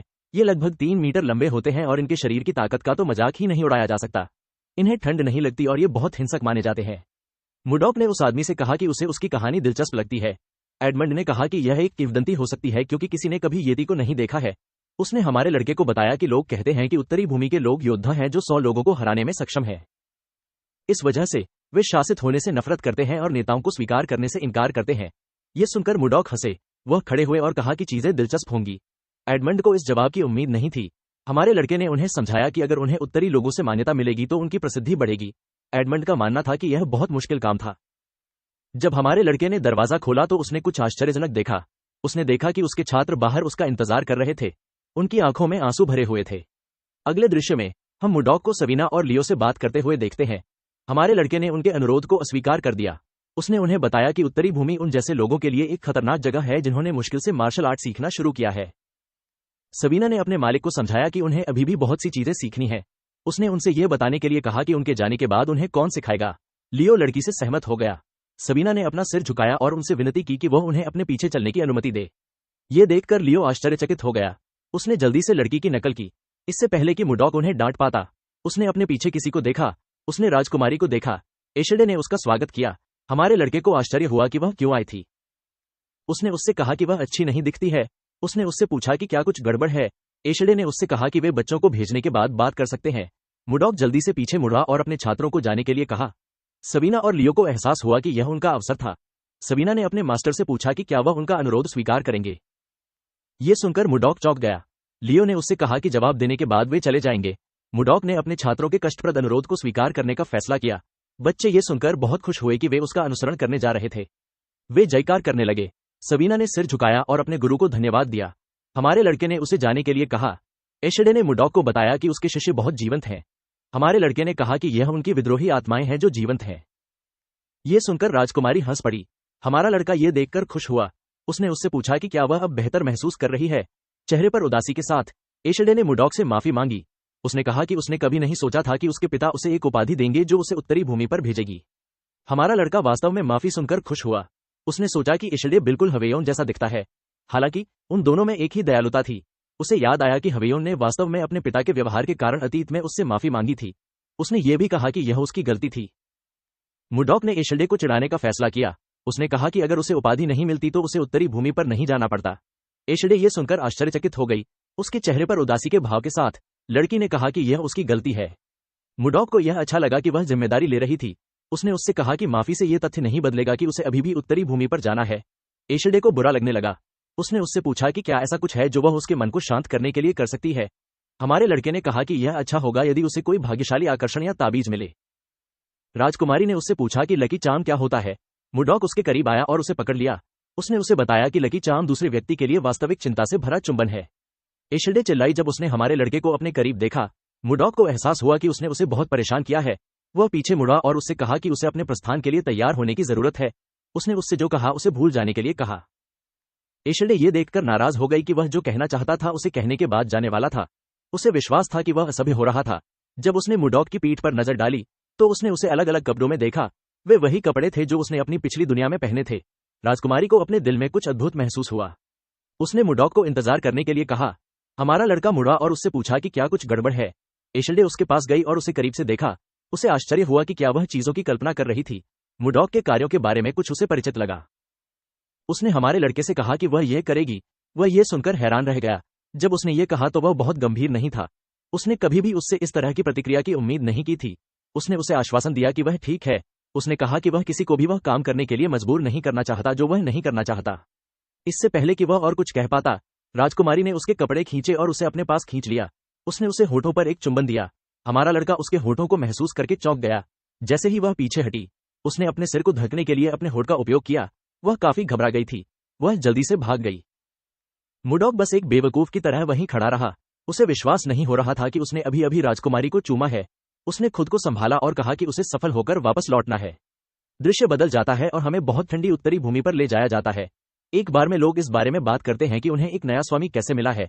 उन्होंने सुना है कि हमारे लड़के ने राजा की जान बचाई। उन्होंने एक अफवाह सुनी जिसमें कहा गया था कि मुडॉक ने राजा को बचाने के लिए 100 लोगों को हराया था। एक गंजे व्यक्ति ने कहा कि मुडॉक वास्तव में तलवार चलाने वाला 6वें चक्र का जादूगर है जो इतना मजबूत है कि तलवार चलाने वाला भी उसे संभाल नहीं सकता है। जिस आदमी से वह बात कर रहा था उसने उसे बताया कि यह सच नहीं है। उसने नहीं देखा कि राजा किसी को इतना शक्तिशाली क्यों भेजेगा। एक विशाल जैकेट वाले व्यक्ति ने कहा कि मुडॉक स्पष्ट रूप से ड्यूक इकारस के पक्ष से बाहर हो गया है। उसने अपनी बियर मेज पर पटक दी। उसने कहा कि उन्होंने जो कुछ भी सुना है वह सिर्फ अफवाहें हैं। विशाल व्यक्ति ने अपनी एक आंख पर पट्टी बांध रखी थी। उसने कहा कि हमारा लड़का शायद दूसरों की तरह भाग जाएगा यदि वे उसे थोड़ा डरा देंगे। अगले दृश्य में हमें उत्तरी भूमि में पहाड़ों पर ले जाया जाता है। हम एक युवक और एक युवा महिला को जोर जोर से सांस लेते हुए देखते हैं। वे अपने हथियार पकड़े हुए थे। आदमी आश्चर्यचकित था कि वायवन कहाँ था। जैसे ही उसने ये कहा, एक बड़ी छाया ने लड़की को धक लिया। यह वायवन था। विशाल राक्षस ने लड़की पर हमला किया। वह अपनी कुल्हाड़ी से हमले को रोकने में कामयाब रही। आदमी ने लूया नाम की लड़की को बुलाया। वह जल्दी से उसके पास भागा। उसने उससे पूछा कि क्या वह ठीक है। वे दोनों बस वायवंस के कुछ अंडे छीनने की कोशिश कर रहे थे। उन्हें नहीं पता था कि राक्षस उनका पीछा करेगा। जब वह जोर जोर से सांस ले रही थी, उसने कुछ चौंकाने वाला देखा। उसने जैक के पीछे वायवन को देखा। उसने उसे अपने पीछे देखने के लिए कहा। जब लड़का पीछे मुड़ा तो उसने राक्षस का मुंह खुला देखा। वो उसे फाड़ने वाला था। जैक बता सकता था कि यह उसके लिए खत्म हो गया था, इससे पहले कि राक्षस उसे खा पाता। कोई वहां आ गया। वह व्यक्ति मुडॉक निकला। हमारे लड़के ने वाइवन पर हमला करने के लिए अपनी तलवार का इस्तेमाल किया। हमले ने उसका सिर काट दिया। लुइया और जैक अपने सामने वाइवन का सिर देखकर चौंक गए। मुडॉक अपने नए सफेद कपड़ों में उनके सामने खड़ा था। उसने उन्हें आश्वासन दिया कि चीजें अब ठीक हैं। लुइया ने जैक की मदद की। उसने मुडॉक को उसकी मदद के लिए धन्यवाद दिया। हमारे लड़के ने उससे इसके बारे में चिंता न करने के लिए कहा। उसने कहा कि वह सिर्फ एक स्वामी के रूप में अपनी जिम्मेदारी निभा रहा था। लुइया को नहीं पता था कि वह किस बारे में बात कर रहा था। मुडॉक ने पलटकर उससे कहा कि वह उसे अगली बार देखेगा। लुइया उसे रोकना चाहती थी, लेकिन हमारा लड़का जल्दी से क्षेत्र से निकल गया। लुइया ये देखकर हैरान रह गई कि वह कितना तेज था। उसने उसकी हरकतों को भी नहीं पकड़ा। जैक ने कुछ चौंकाने वाला देखा। उसने लुइया को बताया कि वाइवन अंडे चले गए हैं। अगले दृश्य में हमें एक महल में ले जाया जाता है। हम मुडॉक को अपने सिंहासन पर बैठे हुए मुस्कुराते हुए देखते हैं। उसे जगह खाली होने की उम्मीद नहीं थी। उसने अपने सामने वाले व्यक्ति से पूछा कि क्या लोगों को नहीं पता कि आज उसका उद्घाटन है। उस व्यक्ति ने उससे माफी मांगी। उसने कहा कि वह गांव में फिर से दूत भेजेगा। मुडॉक ने उसे ऐसा न करने के लिए कहा। उसने कहा कि इससे कुछ भी नहीं बदलेगा। हमारे लड़के को उनसे आज इस तरह का व्यवहार करने की उम्मीद नहीं थी। उसे अब समझ आया कि लॉर्ड्स को बाहर क्यों निकाला जाता रहा। वह स्थिति पर मुस्कुराया। उसने चीजों की देखभाल के लिए अपने तरीके का उपयोग करने का फैसला किया। कुछ दिनों बाद हमने एक विशाल आदमी को बार में कदम रखते हुए देखा। वह यह देखकर चौंक गया कि उसके सामने क्या था। सभी आदमी चोटों से भरे हुए थे। उसने उनसे पूछा कि क्या हुआ। उसने उनसे पूछा कि क्या मुडॉक ने उनके साथ ऐसा किया है। बहुत सारी दाढ़ी वाले एक बूढ़े व्यक्ति ने कहा कि यह वास्तव में हमारा लड़का था। उन्होंने कहा कि उन्हें मुडॉक के कौशल को स्वीकार करना होगा, भले ही वह उसे पसंद न करें। गंजे आदमी ने कहा कि हमारा लड़का काफी तेज है। उसने कहा कि जैसे ही मुडॉक ने उसे छुआ, वह हिल नहीं सका। उन्होंने विशाल व्यक्ति को बताया कि हमारे लड़के के हाथ की तकनीक से होने वाला दर्द अवर्णनीय है। जब वे बात कर रहे थे, कोई अंदर आ गया। उसने कहा कि बदमाश आ गया है। उसने उन्हें बताया कि बदमाश अभी गांव के चौराहे पर है। विशाल व्यक्ति को मुडॉक के वहां आने की उम्मीद नहीं थी। उसने कहा कि वह हमारे लड़के को देखेगा। लोग ये देखकर खुश थे कि कारेलोन का सबसे बड़ा योद्धा आगे आने वाला था। उन्होंने मैक्स नामक व्यक्ति से मुडॉक को हराने के लिए कहा। गांव के चौराहे पर हमारे लड़के ने चारों ओर देखा। वहां उसकी अपेक्षा से कहीं अधिक लोग थे। जब वह इधर उधर देख रहा था, किसी ने उसे बुलाया। वह व्यक्ति लुइया निकला। हमारा लड़का उसे देखकर आश्चर्यचकित रह गया। इससे पहले कि वह उसके करीब जा पाती, किसी ने उसके कंधों को थपथपाया। जब लुइया मुड़ी तो उसने अपने पिता को देखा। उसके पिता मैक्स निकले। उस आदमी ने उससे पूछा कि वह वहां क्यों है। लुइया ने उसे बताया कि वह ये देखने आई थी कि क्या हो रहा था, क्योंकि वहां बहुत सारे लोग जमा थे। मैक्स ने उसे समझाया कि नया स्वामी वहां है। लुइया एक नए स्वामी के बारे में सुनकर आश्चर्यचकित हो गई। उसे एहसास हुआ कि यही कारण है कि मुडॉक ने कहा कि एक स्वामी के रूप में यह उसकी जिम्मेदारी है। उसने अपने पिता को याद दिलाया कि उसने कैसे उसे बताया था कि जब वह आइस वेवन के अंडे चुराने गई थी तो किसी ने उसे बचाया था।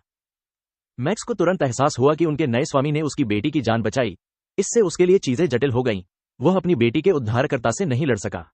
निसंदेह उसके डरने का असली कारण यह था कि मुडॉक ने बर्फ के वाइवन को एक ही झटके में मार डाला था। यह एक ऐसा वाइवन है जो नियमित किस्म से अधिक मजबूत है। यहां तक कि उसके जैसा शक्तिशाली व्यक्ति भी ऐसा कुछ नहीं कर सकता था। मैक्स को एहसास हुआ कि उसे हमारे लड़के को स्वीकार करने की जरूरत है। दुर्भाग्य से वह अभी भी पीछे नहीं हट सका। उसने मुडॉक की ओर अपना हाथ बढ़ाया और खुद को कारेलोन के सबसे महान योद्धा के रूप में पेश किया। मुडॉक ने अपना हाथ नहीं हिलाया। उसने खुद को ब्लिजार्ड के रूप में पेश किया। उसने कहा कि वह कारेलोन का नवनियुक्त बैरोनेट है। मैक्स ने उसे बताया कि उसने सुना है कि वह गांव में घूम घूमकर लोगों को बेरहमी से पीट रहा है। मुडॉक ने कहा कि वह बस उन लोगों को सबक सिखा रहा था जो विद्रोह करने की कोशिश कर रहे थे। उसकी आंखों में ठंडी नजर थी। उसने मैक्स से पूछा कि क्या वह उन लोगों की तरह व्यवहार करेगा। मैक्स ने उसे बताया कि वास्तव में उसके पास उसके लिए एक प्रस्ताव है। हमारे लड़के ने उसे अपना प्रस्ताव बताने के लिए कहा। मैक्स के अनुसार कारेलोन एक बेहद ठंडी जगह है। यही कारण है कि प्राचीन काल से लोग कठोर मौसम को सहन करने के लिए शराब पीते रहे हैं। उस आदमी ने मुडॉक को उसके साथ शराब पीने के लिए कहा। हमारे लड़के ने मैच स्वीकार कर लिया। मैक्स ने उसे चीजों के बारे में सोचने के लिए कहा। उसने उसे बताया कि शराब इतनी मजबूत है कि यह किसी के शरीर को जला सकती है। मुडॉक ने उससे कहा कि उसे कोई परवाह नहीं है। उसने मैक्स से कहा कि अगर वह जीतता है तो उसे भगवान के रूप में पहचानना होगा और बिना शर्त उसका पालन करना होगा। अन्य योद्धाओं का मानना था कि मुडॉक पागल था जिसने मैक्स के साथ शराब पीने की शर्त लगाई थी। उन्होंने शराब को फेना कहा और कहा कि जब फेना की बात आती है तो मैक्स को जीतना असंभव है। अपने चेहरे पर गंभीर भाव के साथ मैक्स ने हमारे लड़के से अपना वादा निभाने के लिए कहा। दृश्य बदल जाता है और हमें बार में ले जाया जाता है। हम मुडॉक और मैक्स को एक साथ बैठे देखते हैं। बड़ी मात्रा में शराब को बड़े मग में डाला गया था और मेज पर रखा गया था। मैक्स ने हमारे लड़के से पूछा कि क्या वह इस बारे में निश्चित है। उसने उससे कहा कि पीछे हटने में देर नहीं हुई है। उसके चेहरे पर मुस्कान के साथ मुडॉक ने कहा कि वह एक स्वामी के रूप में अपने शब्दों के खिलाफ नहीं जा सकता। उसने कहा कि वे अब शुरू कर सकते हैं। यह सुनकर मैक्स मुस्कुराया। उसने हमारे लड़के से कहा कि उसने जो कहा उस पर पछतावा न हो। अगले दृश्य में हम देखते हैं कि मैक्स अपनी आंखें खुली रखने के लिए संघर्ष कर रहा है। उसे चक्कर आ रहा था। उसकी बेटी और उसके एक दोस्त को उसे जगाए रखने के लिए उसे थपथपाना पड़ा। उसके दोस्त ने उससे पूछा कि क्या वह ठीक है। उसने उसे बताया कि वह एक पल के लिए मर गया। मैक्स को विश्वास नहीं हो रहा था कि वह क्या सुन रहा था। उसे विश्वास नहीं हो रहा था कि कार्यलय में सबसे अच्छा शराब पीने वाला मर गया। लुइया अपने पिता के बारे में चिंतित थी। उसने उनसे हार मानने के लिए कहा। मैक्स ने इसे टाल दिया। उसने उससे कहा कि वह अभी तक नशे में नहीं है। वह इस तथ्य को स्वीकार नहीं करना चाहता था कि वह हार रहा था। उसने एक मग उठाया और मुडॉक से कहा कि उन्हें एक और पेय लेना चाहिए। मुडॉक ने उसे कुछ पेय पिलाया। उसने उस आदमी को चीजों को ज्यादा न करने की सलाह दी। मैक्स ये देखकर चौंक गया कि हमारा लड़का ऐसे पी रहा था जैसे कल नहीं है। जब उसने मुडॉक को पेय पिलाने की कोशिश की तो उसने उसे मग के चारों ओर डाल दिया। हमारे लड़के ने उसे मग में पेय डालने पर ध्यान केंद्रित करने के लिए कहा। मैक्स ने उसके सिर पर अपना हाथ रखा। उसने सोचा कि मुडॉक अभी भी कैसे ठीक है। हमारे लड़के ने उससे पूछा कि क्या वह अब हार मानने वाला है। मैक्स ने खुद को संभाला और उसे बताया कि वह अच्छा है। उसने कहा कि वे जारी रख सकते हैं। जैसे ही उसने ये कहा, उसने एक और कप शराब पी ली। लुइया और जैक ने जब ये देखा तो वे काफी चिंतित हो गए। मुडॉक ने शांत भाव से अपनी शराब पी ली। लुइया और जैक ये देखकर हैरान रह गए कि वह बिल्कुल भी नशे में नहीं था। हमारे लड़के ने मग को मेज पर गिरा दिया। वह सोच रहा था कि क्या वह अच्छी तरह से पीने में सक्षम है, क्योंकि उसे पीने के बाद काफी समय हो गया था। जैसे ही उसने ये सोचा, उसने एक तेज आवाज सुनी। उसने जल्दी से नीचे देखा। वह मुस्कुराया जब उसने देखा कि जमीन पर क्या था। उसने जमीन पर मैक्स देखा। वह आदमी बहुत अधिक शराब पीने के कारण गिर गया था। मुडॉक ने कहा कि वह जीत गया। हर कोई ये देखकर चौंक गया कि मैक्स वास्तव में हार गया। हमारा लड़का खड़ा हो गया। उसने कहा कि ठीक 5 दिनों में सभी को उसके महल में इकट्ठा होना होगा। अपने चेहरे पर गंभीर भाव लाते हुए उसने उनसे कहा कि वह देखना चाहता है कि क्या वे उस तरह के लोग हैं जो अपने वादे निभाते हैं। 5 दिन बाद हमें मुडॉक के महल में ले जाया गया। हमने अपने लड़के को उसके सिंहासन पर देखा। वह अपने सामने लोगों को देखकर आश्चर्यचकित था। शराब खाने के सभी लोग वहां इकट्ठे थे। उसने उनसे कहा कि उसे उनके आने की उम्मीद नहीं थी। उसे उम्मीद नहीं थी कि वे वास्तव में अपना वादा निभाएंगे। मैक्स ने उससे कहा कि वे निश्चित रूप से अपने वादे निभाते हैं। इससे पहले कि वह आगे बढ़ता, मुडॉक ने उसकी बात काट दी, क्योंकि वे सभी जानते थे कि वह कौन था। हमारे लड़के ने सीधे मुद्दे पर जाने का फैसला किया। उसने उनसे कहा कि वह उन्हें आगे बढ़ने की तैयारी के लिए 10 दिन का समय देगा। मुडॉक की बातों से हर कोई भ्रमित हो गया। हमारे लड़के ने उनसे जवाब देने के लिए कहा। लुइया ने उससे पूछा कि क्या वे सभी उसके साथ महल में रहेंगे और रहेंगे। मुडॉक ने उससे पूछा कि क्या वह वास्तव में सोचती है कि वे सभी महल में रह पाएंगे। लुइया ने उसे याद दिलाया कि उसने उन्हें अपना सामान पैक करने के लिए कहा था। मुडॉक ने उसे बताया कि उसने कभी नहीं कहा कि वे महल में रहेंगे। उसके चेहरे पर मुस्कान थी। हमारे लड़के ने उन्हें बताया कि वे उत्तर की ओर पलायन करने जा रहे हैं। ये सुनकर हर कोई हैरान रह गया। मुडॉक ने उन्हें बताया कि वह पिछले 5 दिनों से इधर उधर घूम रहा है। उसने उन्हें बताया कि उसे उत्तर में एक जगह मिली है जहां 10,000 लोग आसानी से रह सकते हैं। उसने कहा कि वे अब बिखरे हुए नहीं रहेंगे। उसने उनसे कहा कि वे एक होकर रह सकते हैं। लोगों को मुडॉक के विचार पर संदेह था। मैक्स ने हमारे लड़के को बताया कि वह जिस स्थान के बारे में बात कर रहा है वह वर्तमान में आइसोग्रेस के समूहों द्वारा बसा हुआ है। मुडॉक ने उससे पूछा कि आइसोग्रेस क्या है। मैक्स ने उसे बताया कि वे सामान्य ओग्रेस के समान हैं। हमारे लड़के ने उस आदमी से पूछा कि क्या वह गंजे राक्षसों का जिक्र कर रहा है जो 2 पैरों पर चलते हैं। मैक्स ने उससे पूछा कि क्या वह उनसे मिला है। ये सुनकर मुडॉक मुस्कुराया। उसने मैक्स को बताया कि उसने सभी बर्फ राक्षसों को खत्म कर दिया है। ये सुनकर हर कोई हैरान रह गया। मुडॉक वापस बैठ गया। उसे विश्वास नहीं हो रहा था कि वे बर्फ के राक्षसों के बारे में चिंतित थे। उसने उनसे प्रवास के लिए तैयार होने के लिए कहा। उसने उन्हें आश्वासन दिया कि उसे एक बढ़िया जगह मिल गई है। अपना संदेश देने के बाद उसने उन्हें जाने के लिए कहा। अगले दिन हम देखते हैं कि मुडॉक अपने शरीर को फैला रहा है। जब वह खिंचाव कर रहा था तो किसी ने उसका अभिवादन किया। जब वह मुड़ा तो उसने लुइया और जैक को देखा। लुइया ने उसे समझाया कि वह निराश थी कि वह उसका ठीक से स्वागत नहीं कर पा रही थी। उसने मुडॉक को अपना नाम बताया। जैक ने भी अपना परिचय दिया। हमारे लड़के ने उन्हें बताया कि वह समझता है कि वे उससे मिलने क्यों आए हैं।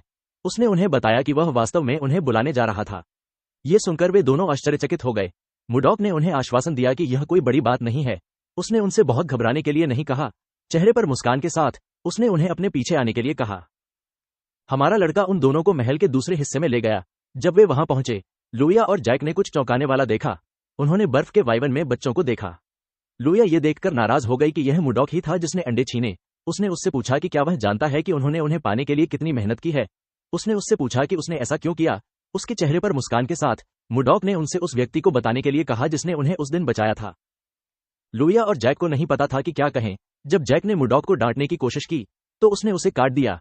उसने उनसे बर्फ के वाइवंस को दूर ले जाने के लिए कहा। लुइया ये सुनकर हैरान रह गई।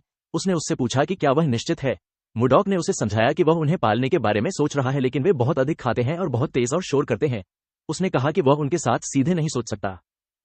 वाइवन्स हमारे लड़के के लिए बहुत ज्यादा थे। लुया ने उससे कहा कि अब वाइवन्स को लेने का कोई मतलब नहीं है। ऐसा इसलिए है क्योंकि वाइवन्स अंडे सेने के बाद सबसे पहले जिस व्यक्ति को देखते हैं उसे अपनी मां के रूप में देखते हैं। मुडॉक ये सुनकर नाराज हो गया। उसे विश्वास नहीं हो रहा था कि उसे इन परेशान करने वाले राक्षसों की देखभाल जारी रखनी होगी। जैक ने उसे बकवास बंद करने के लिए कहा। उसने उसे बताया कि आइस वाइवन्स अनमोल हैं। लुइया ने उसे समझाया कि आइस वाइवन्स अधिकांश राक्षसों की तुलना में बड़े और मजबूत हैं।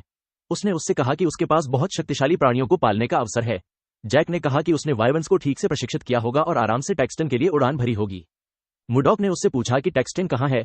जैक के अनुसार टैक्सटन कैरेलुन से 1000 किलोमीटर पश्चिम में स्थित है। यह गैया साम्राज्य की दूसरी राजधानी है। यह एक ऐसी जगह है जहां किसी चीज की कमी नहीं है। मुडॉक ने जैक से पूछा कि क्या वे वाइवन्स पर इतनी दूर तक उड़ान भर सकते हैं।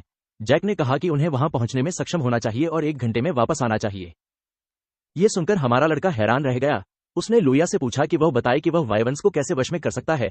उसने उससे पूछा कि क्या उसने अपना मन बदल लिया है। मुडॉक ने कहा कि उसने अपना मन बदल लिया है। चेहरे पर मुस्कान के साथ उसने कहा कि वह एक शानदार विचार लेकर आया है। कुछ दिनों बाद कैरेलुन के निवासियों ने मुडॉक के निर्देशों के तहत एक बड़ा प्रवास शुरू किया।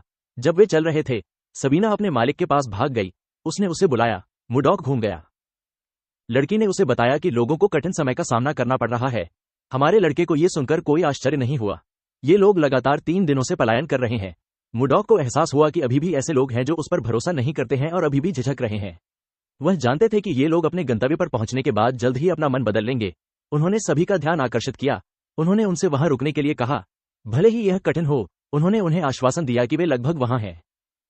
बहुत अधिक दाढ़ी वाले व्यक्ति ने मुडॉक को बताया कि उन्हें यह भी नहीं पता कि वे कहां जा रहे हैं। गंजे व्यक्ति ने कहा कि वे पूरी तरह से निश्चित नहीं हैं कि वहां कोई बर्फीले राक्षस नहीं है। मुडॉक ने अपनी तलवार बर्फ में धकेल दी। उसने उन्हें याद दिलाया कि उसने पहले ही बर्फ के दानवों को हरा दिया है। उसने उनसे यह बताने के लिए कहा कि जब वे इतने डरे हुए हैं तो वे खुद को कैरेलुन के बहादुर योद्धा कैसे कह सकते हैं। जैसे ही उसने ये कहा, वह पीछे मुड़ा। सबीना ने अपने गुरु को बुलाया। मुडॉक ने उससे कहा कि यह उनके लिए समझने के लिए पर्याप्त है। चेहरे पर मुस्कान के साथ उसने अपनी छात्रा से कहा कि जब वह खुद उस जगह को देखेगी तो उसे सब कुछ समझ आ जाएगा। अगले दृश्य में हम देखते हैं कि मुडॉक और उसके छात्र एक विशाल प्रवेश द्वार वाली एक विशाल गुफा में पहुंचते हैं। गुफा काफी विशाल और गहरी थी। लियो बता सकता था कि यह वह जगह है जिसके बारे में उसका गुरु बात कर रहा था। मुडॉक ने उसे बताया कि उसे ये जगह ढूंढने में बहुत कठिनाई हुई। उसने कहा कि उसे ये थोड़ी पसंद आई। लोग ये देखकर हैरान रह गए कि गुफा कितनी बड़ी थी। लुइया ये देखकर आश्चर्यचकित रह गई कि गुफा में गर्म पानी था। जब वे इधर उधर देख रहे थे, मुडॉक ने उनका ध्यान आकर्षित किया। उसने उन्हें बताया कि यह स्थान हिम राक्षसों का ठिकाना हुआ करता था। उन्होंने उनसे कहा कि वे अब इस स्थान पर रहेंगे। उन्होंने कहा कि उन्हें उस स्थान का नाम बताने की आवश्यकता है क्योंकि वे वहां रहेंगे। ये सुनते ही लोग जयकार करने लगे। हमारा लड़का इस जगह को उत्तरी समुद्री महल जैसा नाम देना चाहता था। वह सोच ही रहा था कि उसे एक विचार आया। उसने घोषणा की कि यह जगह अब सफेद महल के नाम से जानी जाएगी। लोगों को नाम पसंद आया। मुडॉक ने गुफा में देखा। वह सोच रहा था कि बर्फ के वाइवन्स कब वापस आएंगे। जैसे ही उसने ये सोचा, उसे एक तेज आवाज सुनाई दी। उसने इस आवाज को पहचान लिया। गुफा के अंदर हम वाइवन्स पर एक ट्यूब फायर बिजली के बोर्ड देखते हैं। राक्षसों को बिजली का झटका लगा। वे जमीन पर बेहोश हो गए। जो व्यक्ति क्यूब को नियंत्रित कर रहा था वह आश्चर्यचकित था कि वाइवन्स गुफा के अंदर क्यों थे। तुरंत उसने ये सवाल पूछा। मुडॉक उसके पीछे आया। उसने उससे पूछा कि गुफा के अंदर एक जादूगर क्यों है। वह आदमी चौंक गया जब उसने हमारे लड़के की आवाज सुनी। वह तेजी से घूमा, इससे पहले कि वह हमला कर पाता। मुडॉक उसके सामने आ गया। उसने अपने एक्यू पॉइंट पर प्रहार करने के लिए अपनी उंगली का इस्तेमाल किया। जादूगर ने अपने शरीर पर नियंत्रण खो दिया। हमारे लड़के ने उसकी गर्दन पकड़ ली और उसके शरीर को जमीन पर पटक दिया। अपने चेहरे पर डरावने भाव के साथ उसने जादूगर से वादा किया कि वह दूसरी बार उस पर दया नहीं करेगा। उसने उससे उसकी पहचान पूछी। मुडॉक ने उस व्यक्ति से यह बताने के लिए कहा कि उसने उसकी वाइवन्स पर हमला क्यों किया। जादूगर ने देखा कि वह अपने शरीर को हिला नहीं सकता था। उसे आश्चर्य हुआ कि क्या वह लकवाग्रस्त है। अपने चेहरे पर डरावने भाव के साथ मुडॉक ने उससे कहा कि उसका मोह खराब नहीं हुआ है। उसने उससे बात करना शुरू करने के लिए कहा। वह आदमी उसके चेहरे का भाव देखकर डर गया।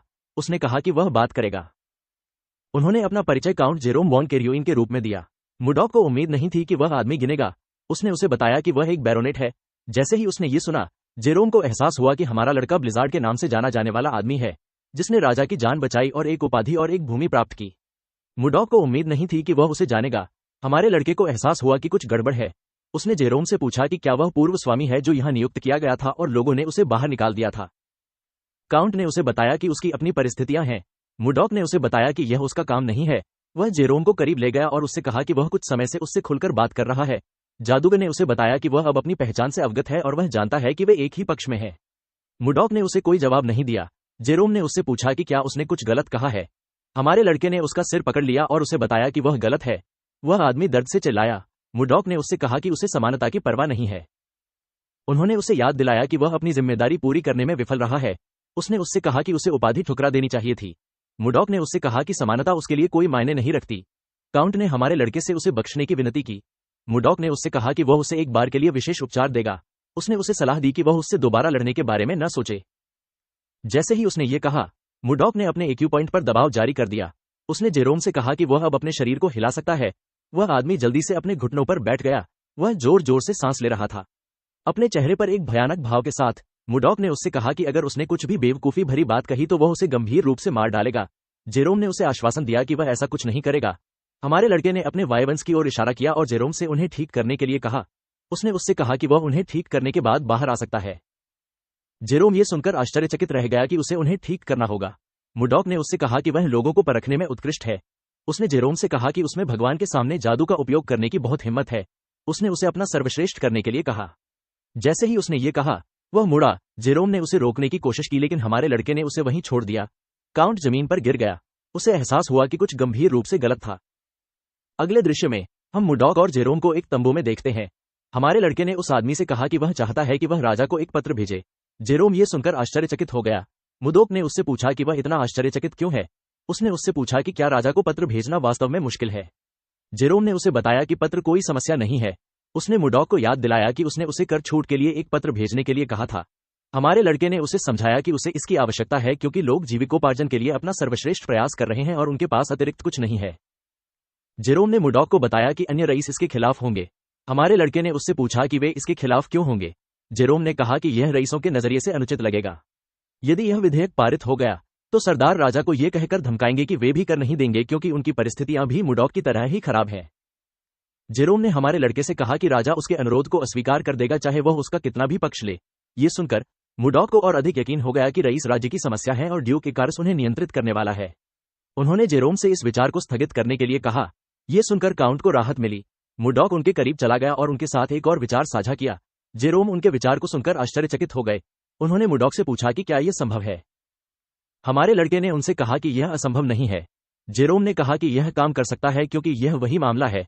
मुडॉक ने उससे कहा कि उन्हें बिना देर किए तैयार होने की जरूरत है। अगले दृश्य में हम देखते हैं कि नागरिक गुफा के दूसरे हिस्से में इकट्ठा हो रहे हैं। जैक ने किसी से पूछा कि क्या वह जानता है कि उनके स्वामी ने उन्हें अचानक क्यों इकट्ठा किया, इससे पहले कि वह व्यक्ति जवाब दे पाता। मुडॉक ने पूछा कि क्या हर कोई पहले से ही वहां इकट्ठा है। हर कोई जल्दी से उसकी ओर मुड़ा। लुइया ने उसे बताया कि वह निर्देशानुसार सशस्त्र आई है। उसने मुडॉक से पूछा कि वे वहां क्यों एकत्र हुए हैं। हमारे लड़के ने कहा कि वह अभी समझाएगा। उसने सभी को आइस वेवंस का शिकार करने का आदेश दिया। उसने उन्हें बताया कि उनका लक्ष्य आइस वेवंस के अंडे प्राप्त करना है। ये सुनकर योद्धा आश्चर्यचकित हो गए। उन्हें पता था कि आइस वेवन का अंडा प्राप्त करना आसान नहीं है। मुडॉक ने उन्हें समझाया कि वे अपनी सुरक्षा के लिए 30 लोगों से भरे समूह बनाएंगे। उन्होंने उनसे प्रत्येक समूह में कम से कम एक अंडा प्राप्त करने पर ध्यान केंद्रित करने के लिए कहा। जेरोम ने योद्धाओं को यह दिखाने के लिए कागजात दिए कि वे किस टीम से हैं। मुडॉक ने घोषणा की कि जो टीम सबसे अधिक मात्रा में वाइवन अंडे वापस लाएगी उसे 100 स्वर्ण मिलेंगे। ये सुनकर योद्धा हैरान रह गए। एक योगिनी ने कहा कि उसने अपने जीवन में इतनी धनराशि पाने की कभी कल्पना नहीं की थी।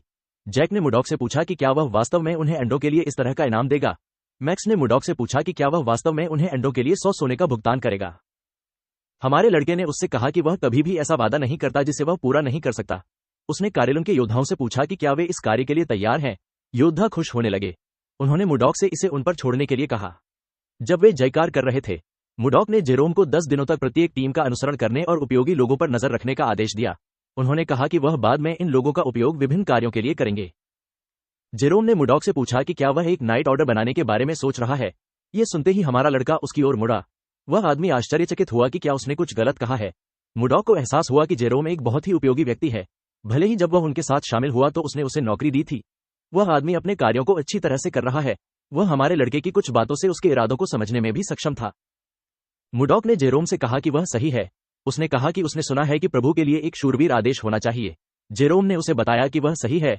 उसने उससे कहा कि उसे इसकी बहुत आवश्यकता है क्योंकि इकारस डची के शेर शूरवीर विशेष रूप से शक्तिशाली हैं। वे इतने मजबूत हैं कि शाही शूरवीरों के खिलाफ लड़ने पर भी वे नहीं हारेंगे। ये सुनकर मुडॉक मुस्कुराया। उसने जेरोम से चिंता न करने के लिए कहा। उसने उससे कहा कि वे जल्द ही सर्वश्रेष्ठ होंगे। हमारे लड़के ने एक ऐसी इकाई बनाने का फैसला किया जो बर्फ की बर्फ इकाई से कहीं अधिक बड़ी और मजबूत हो, क्योंकि वह हवेयों को 2 बार खोना नहीं चाहता था।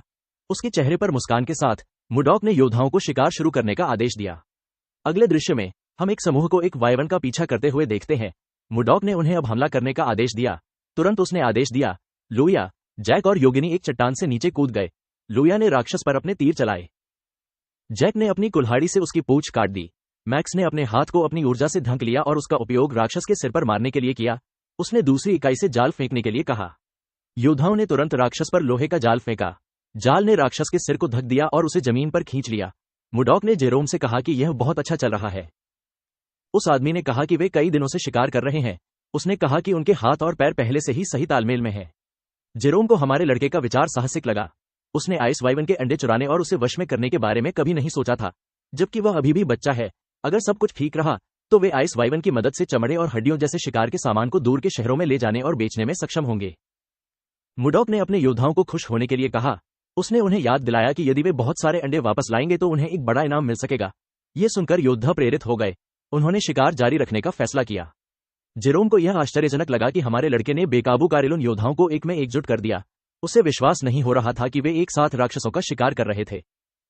जब वे योद्धाओं को देख रहे थे तो उन्होंने देखा कि उनमें से एक ने तेज गति से एक वाइवन का सिर काट दिया।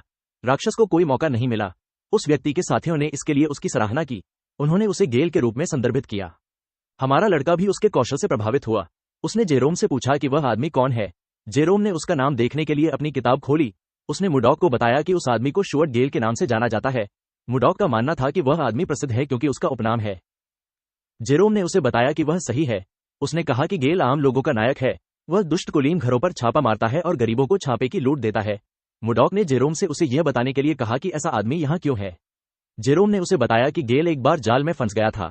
उसे कैद कर लिया गया था, लेकिन वह जेल से भाग गया और इधर उधर भटकता रहा। मुडॉक ने स्थानीय लोगों के साथ बातचीत करने के तरीके से बताया कि वह आदमी एक सभ्य व्यक्ति था। उसने जेरोम से कहा कि अगर उसे गेल के अलावा जेल से भागा हुआ कोई और व्यक्ति मिले तो वह उसे रिपोर्ट करे। उसने उससे कहा कि उन्हें कोई और उपयोगी व्यक्ति मिल सकता है। वह व्यक्ति विश्वास नहीं कर सका कि उसका काम फिर से बढ़ गया है। अगले दृश्य में हम मुडॉक को गुफा में योद्धाओं को संबोधित करते हुए देखते हैं। उन्होंने बर्फ के वाइवन का शिकार करने के उनके प्रयासों की सराहना की। उन्होंने कहा कि उन्होंने पर्याप्त वाइवन अंडे एकत्र किए हैं। उन्होंने उन्हें आश्वासन दिया कि वह उन्हें अपने वादे के अनुसार पुरस्कार देंगे। ये सुनते ही योद्धा खुश होने लगे। मैक्स ने मुडॉक से सवाल पूछने के लिए हाथ उठाया। हमारे लड़के ने उससे पूछा कि क्या कुछ गलत है। आदमी ने कहा कि वह जानना चाहेगा कि उसने उन्हें वाइवन अंडे लेने का आदेश क्यों दिया। मुडॉक को एहसास हुआ कि हर कोई शायद सोच रहा था कि उसने उनसे वाइवन अंडे इकट्ठा करने के लिए क्यों कहा। उन्होंने उन्हें याद दिलाया कि जब वे अंडों से बच्चे निकलते हैं तो सबसे पहले जो चीज वे देखते हैं उसे वे अपनी मां के रूप में पहचान लेते हैं। उन्होंने कहा कि वह इस विधि का उपयोग करके राक्षसों को वश में करना चाहते हैं। उन्होंने योद्धाओं को बताया कि वह पालतू बर्फ के वाइवन को परिवहन के रूप में उपयोग करने की योजना बना रहे हैं। भरी हुई वाइवन्स अपना माल प्रत्येक देश में ले जाएंगी। किसी ने मुडॉक से पूछा कि वे कौन सा सामान बेचेंगे। हमारे लड़के ने कहा कि पहली चीज जो वह सोच सकता है वह चमड़े की है। अपने चेहरे पर मुस्कान के साथ मुडॉक ने उन्हें बताया कि उनका मुख्य उत्पाद आइस उग्र जनजाति होगा। मैक्स और अन्य योद्धा ये सुनकर चौंक गए। मैक्स ने अपने स्वामी से पूछा कि क्या वह उन्हें मारने की योजना बना रहा है। लुया ने कहा कि वह अभी मरने के लिए तैयार नहीं है। मुडॉक ने अपने योद्धाओं को खुद को शांत करने का आदेश दिया। उन्होंने तुरंत अपना मुंह बंद कर लिया। हमारे लड़के ने उनसे उस व्यक्ति को बताने के लिए कहा जिसने कुछ समय पहले इस सफेद महल के आसपास छिपे हुए बर्फ राक्षस को मिटा दिया था। लोगों ने उसे बताया कि यह वही है। मुडॉक ने उन्हें बताया कि वे सही हैं। उसने उनसे पूछा कि क्या वे वास्तव में विश्वास करते हैं कि वह उन्हें राक्षस का भोजन बनने की अनुमति देगा। योद्धाओं को एहसास हुआ कि चीजें पहले से अलग हैं। उन्हें विश्वास था कि चीजें उनके वर्तमान स्वामी के साथ काम करेगी। मुडॉक ने उनसे पूछा कि क्या वे रुचि रखते हैं। योद्धाओं ने चिल्लाकर कहा कि वे रुचि रखते हैं। हमारे लड़के ने उनसे कहा कि वह उन्हें अपने वादे के अनुसार पुरस्कार देगा। इससे पहले कि वह कुछ और कह पाता, उसका एक शिष्य उसके पास दौड़ा। लड़के ने उसे बुलाया। मुडॉक ने लियो को बताया कि वह अभी भी बात कर रहा है। उसने उससे पूछा कि क्या हो रहा है। लियो ने अपने मालिक से माफी मांगी। उन्होंने उसे बताया कि यह कुछ जरूरी है। जोर से सांस लेते हुए लड़के ने मुडॉक को बताया कि सवीना मर रही है। यह सुनकर हमारा लड़का हैरान रह गया। दृश्य बदल जाता है और हम सवीना के साथ अन्य 2 शिष्यों को देखते हैं। लड़की जमीन पर कांप रही थी। लफी ने उसे जैकेट से ढक दिया। सवीना ने उसे जैकेट के लिए धन्यवाद दिया। एनी यह देखकर दुखी हुई कि सवीना अभी भी कांप रही थी। लफी ने उसे रुकने के लिए कहा। उसने उसे बताया कि उनके गुरु जल्द ही आएंगे। जैसे ही उसने ये कहा, मुडॉक ने उनसे पूछा कि क्या हो रहा है। बच्चे अपने मालिक की आवाज सुनकर तेजी से पीछे मुड़े। मुडॉक ने तुरंत लड़की के शरीर की जांच की। वह यह देखकर हैरान रह गया कि उसका शरीर इतनी भयानक स्थिति में था। सबीना ने अपने गुरु से कहा कि हर जगह इतनी ठंड है। मुडॉक ने अपने छात्रों से उसे यह बताने के लिए कहा कि वह कैसे बीमार हो गई। उसने उनसे विस्तार से बताने को कहा। छात्रों ने उन्हें समझाया कि वे ओसबोर्न को आइस वाइवन अंडों के लिए घोंसला बनाने के लिए जगह ढूंढने में मदद कर रहे थे। जब वे चारों ओर देख रहे थे तो उन्हें ग्लेशियल फूलों से भरा एक विशाल फूलों का मैदान मिला, जिसे उन्होंने केवल किताबों में देखा था। सबीना अपने मालिक को फूल दिखाना चाहती थी, इसलिए उसने जमीन से कुछ फूल ले लिए। जब वे ग्लेशियल फूल लेकर लौटे तो सबीना जमीन पर गिर पड़ी और कांपने लगी। ये देखकर बच्चे हैरान रह गए। लियो ने अपने मालिक से पूछा कि उन्हें क्या करना चाहिए। उन्होंने कहा कि सबीना जाग न जाए। मुडॉक ने उसके सिर पर थपथपाया और उसे शांत होने के लिए कहा। उसने उससे कहा कि ऐसा नहीं होगा। हमारे लड़के ने ग्लेशियल फूल को देखने का फैसला किया। वह फूल को देखकर आश्चर्यचकित हो गया। उसे यकीन था कि यह बर्फ का फूल था। उसे विश्वास नहीं हो रहा था कि इसे वे ग्लेशियल फूल कह रहे थे। ये फूल उत्तरी समुद्र और केंद्रीय मैदानों का एकमात्र अमृत है। मुडॉक को आश्चर्य हुआ कि यह इस दुनिया में कैसा था। उसके छात्रों ने उससे सबीना को बचाने के लिए कहा। हमारे लड़के ने फूल के बारे में बाद में सोचने का फैसला किया। उन्होंने लियो को सबीना को ले जाने और उसके पीछे आने के लिए कहा। उन्होंने कहा कि वे प्रशिक्षण मैदान में जा रहे हैं। लियो जल्दी से सबीना को प्रशिक्षण मैदान में ले गया। हमारे लड़के ने उसे बिस्तर पर लिटाने के लिए कहा। लड़के ने धीरे से उसे लिटा दिया। मुडॉक ने इसके लिए उसकी सराहना की। उन्होंने अपने शिष्यों से कहा कि वह अब उसका इलाज शुरू करने जा रहे हैं। उन्होंने उनसे तब तक कमरे में प्रवेश न करने को कहा जब तक कि वह उन्हें अंदर जाने की अनुमति न दे दें। छात्र कमरे से बाहर चले गए। दरवाजा बंद करने से पहले लफी ने अपने मालिक से सबीना को बचाने की विनती की। हमारे लड़के ने उसे आश्वासन दिया कि वह बचाएगा। उसने अपने हाथ में बर्फ के फूल को देखा। ग्लेशियल फूल को एक रहस्यमय फूल के रूप में जाना जाता है जो लगातार ठंडी हवा उत्सर्जित करता है। हालांकि उत्तरी समुद्री महल में जहां मुडॉक रहता था, इस फूल का फल एक अमूल्य अमृत था। फूल की अत्यधिक ठंड से फल प्राप्त करना मुश्किल हो जाता है। हालांकि मुडॉक जैसे किसी व्यक्ति के लिए यह एक अलग कहानी है जिसने बर्फ क्यूई में महारत हासिल की है। हमारे लड़के ने इसे परिष्कृत करने के लिए फल पर कुछ ठंडी हवा फेंकी। सबीना गिर गई क्योंकि उसकी बर्फ क्यूई ठंड का सामना करने के लिए पर्याप्त मजबूत नहीं थी। मुडॉक ने लड़की के मुंह में फल डाला। उसने अपनी ऊर्जा उसमें डाल दी और उसे बुलाया। उसने उसे अपनी आंखें खोलने के लिए कहा। जैसे ही उसने ये सुना, सबीना ने अपनी आंखें खोली और अपना सिर उठाया। वह अपने मालिक को अपने सामने देखकर आश्चर्यचकित रह गई। जैसे ही हमारे लड़के ने अपनी छात्रा में अपनी ऊर्जा डाली, उसने टेलीपैथी के माध्यम से उससे बात की। उसने उसे सीधे बैठने और अपनी क्यूई प्रसारित करने का प्रयास करने के लिए कहा। सबीना ने उसका आदेश स्वीकार कर लिया। उसने जल्दी से अपनी ऊर्जा प्रसारित करना शुरू कर दिया। ठंडी ऊर्जा उसके शरीर के चारों ओर घूमने लगी। मुडॉक ने देखा कि उसकी आंतरिक ऊर्जा के संचार के कारण उसके शरीर में ठंडी क्यूई पूरी तरह से स्थिर हो गई है। जब वह अपनी ऊर्जा का संचार कर रही थी, सबीना अचानक अपनी आंखें खोलकर बिस्तर पर गिर गई। मुडॉक को एहसास हुआ कि वह सो गई है। उसका मानना था कि उसे अपनी आंखें बंद कर लेनी चाहिए थी। उसने देखा कि उसकी आंतरिक ऊर्जा पहले की तुलना में काफी बढ़ गई है। फल ने उसकी अपेक्षा से बेहतर काम किया। मुडॉक को एहसास हुआ कि अगर उसकी ऊर्जा बढ़ती रही तो वह उसके प्रशिक्षण की तीव्रता बढ़ा सकता है। फिर से प्रशिक्षण शुरू करने से पहले हमारा लड़का चाहता था कि लड़की उसे फूलों के खेत में ले जाए जहां लड़की के जागने पर उसे बर्फ का फूल मिला। उसे एहसास हुआ कि वह उम्मीद से कहीं जल्दी अपना लक्ष्य हासिल करने में सक्षम हो सकता है। बाद में सबीना थोड़ी देर सोने के बाद उठी।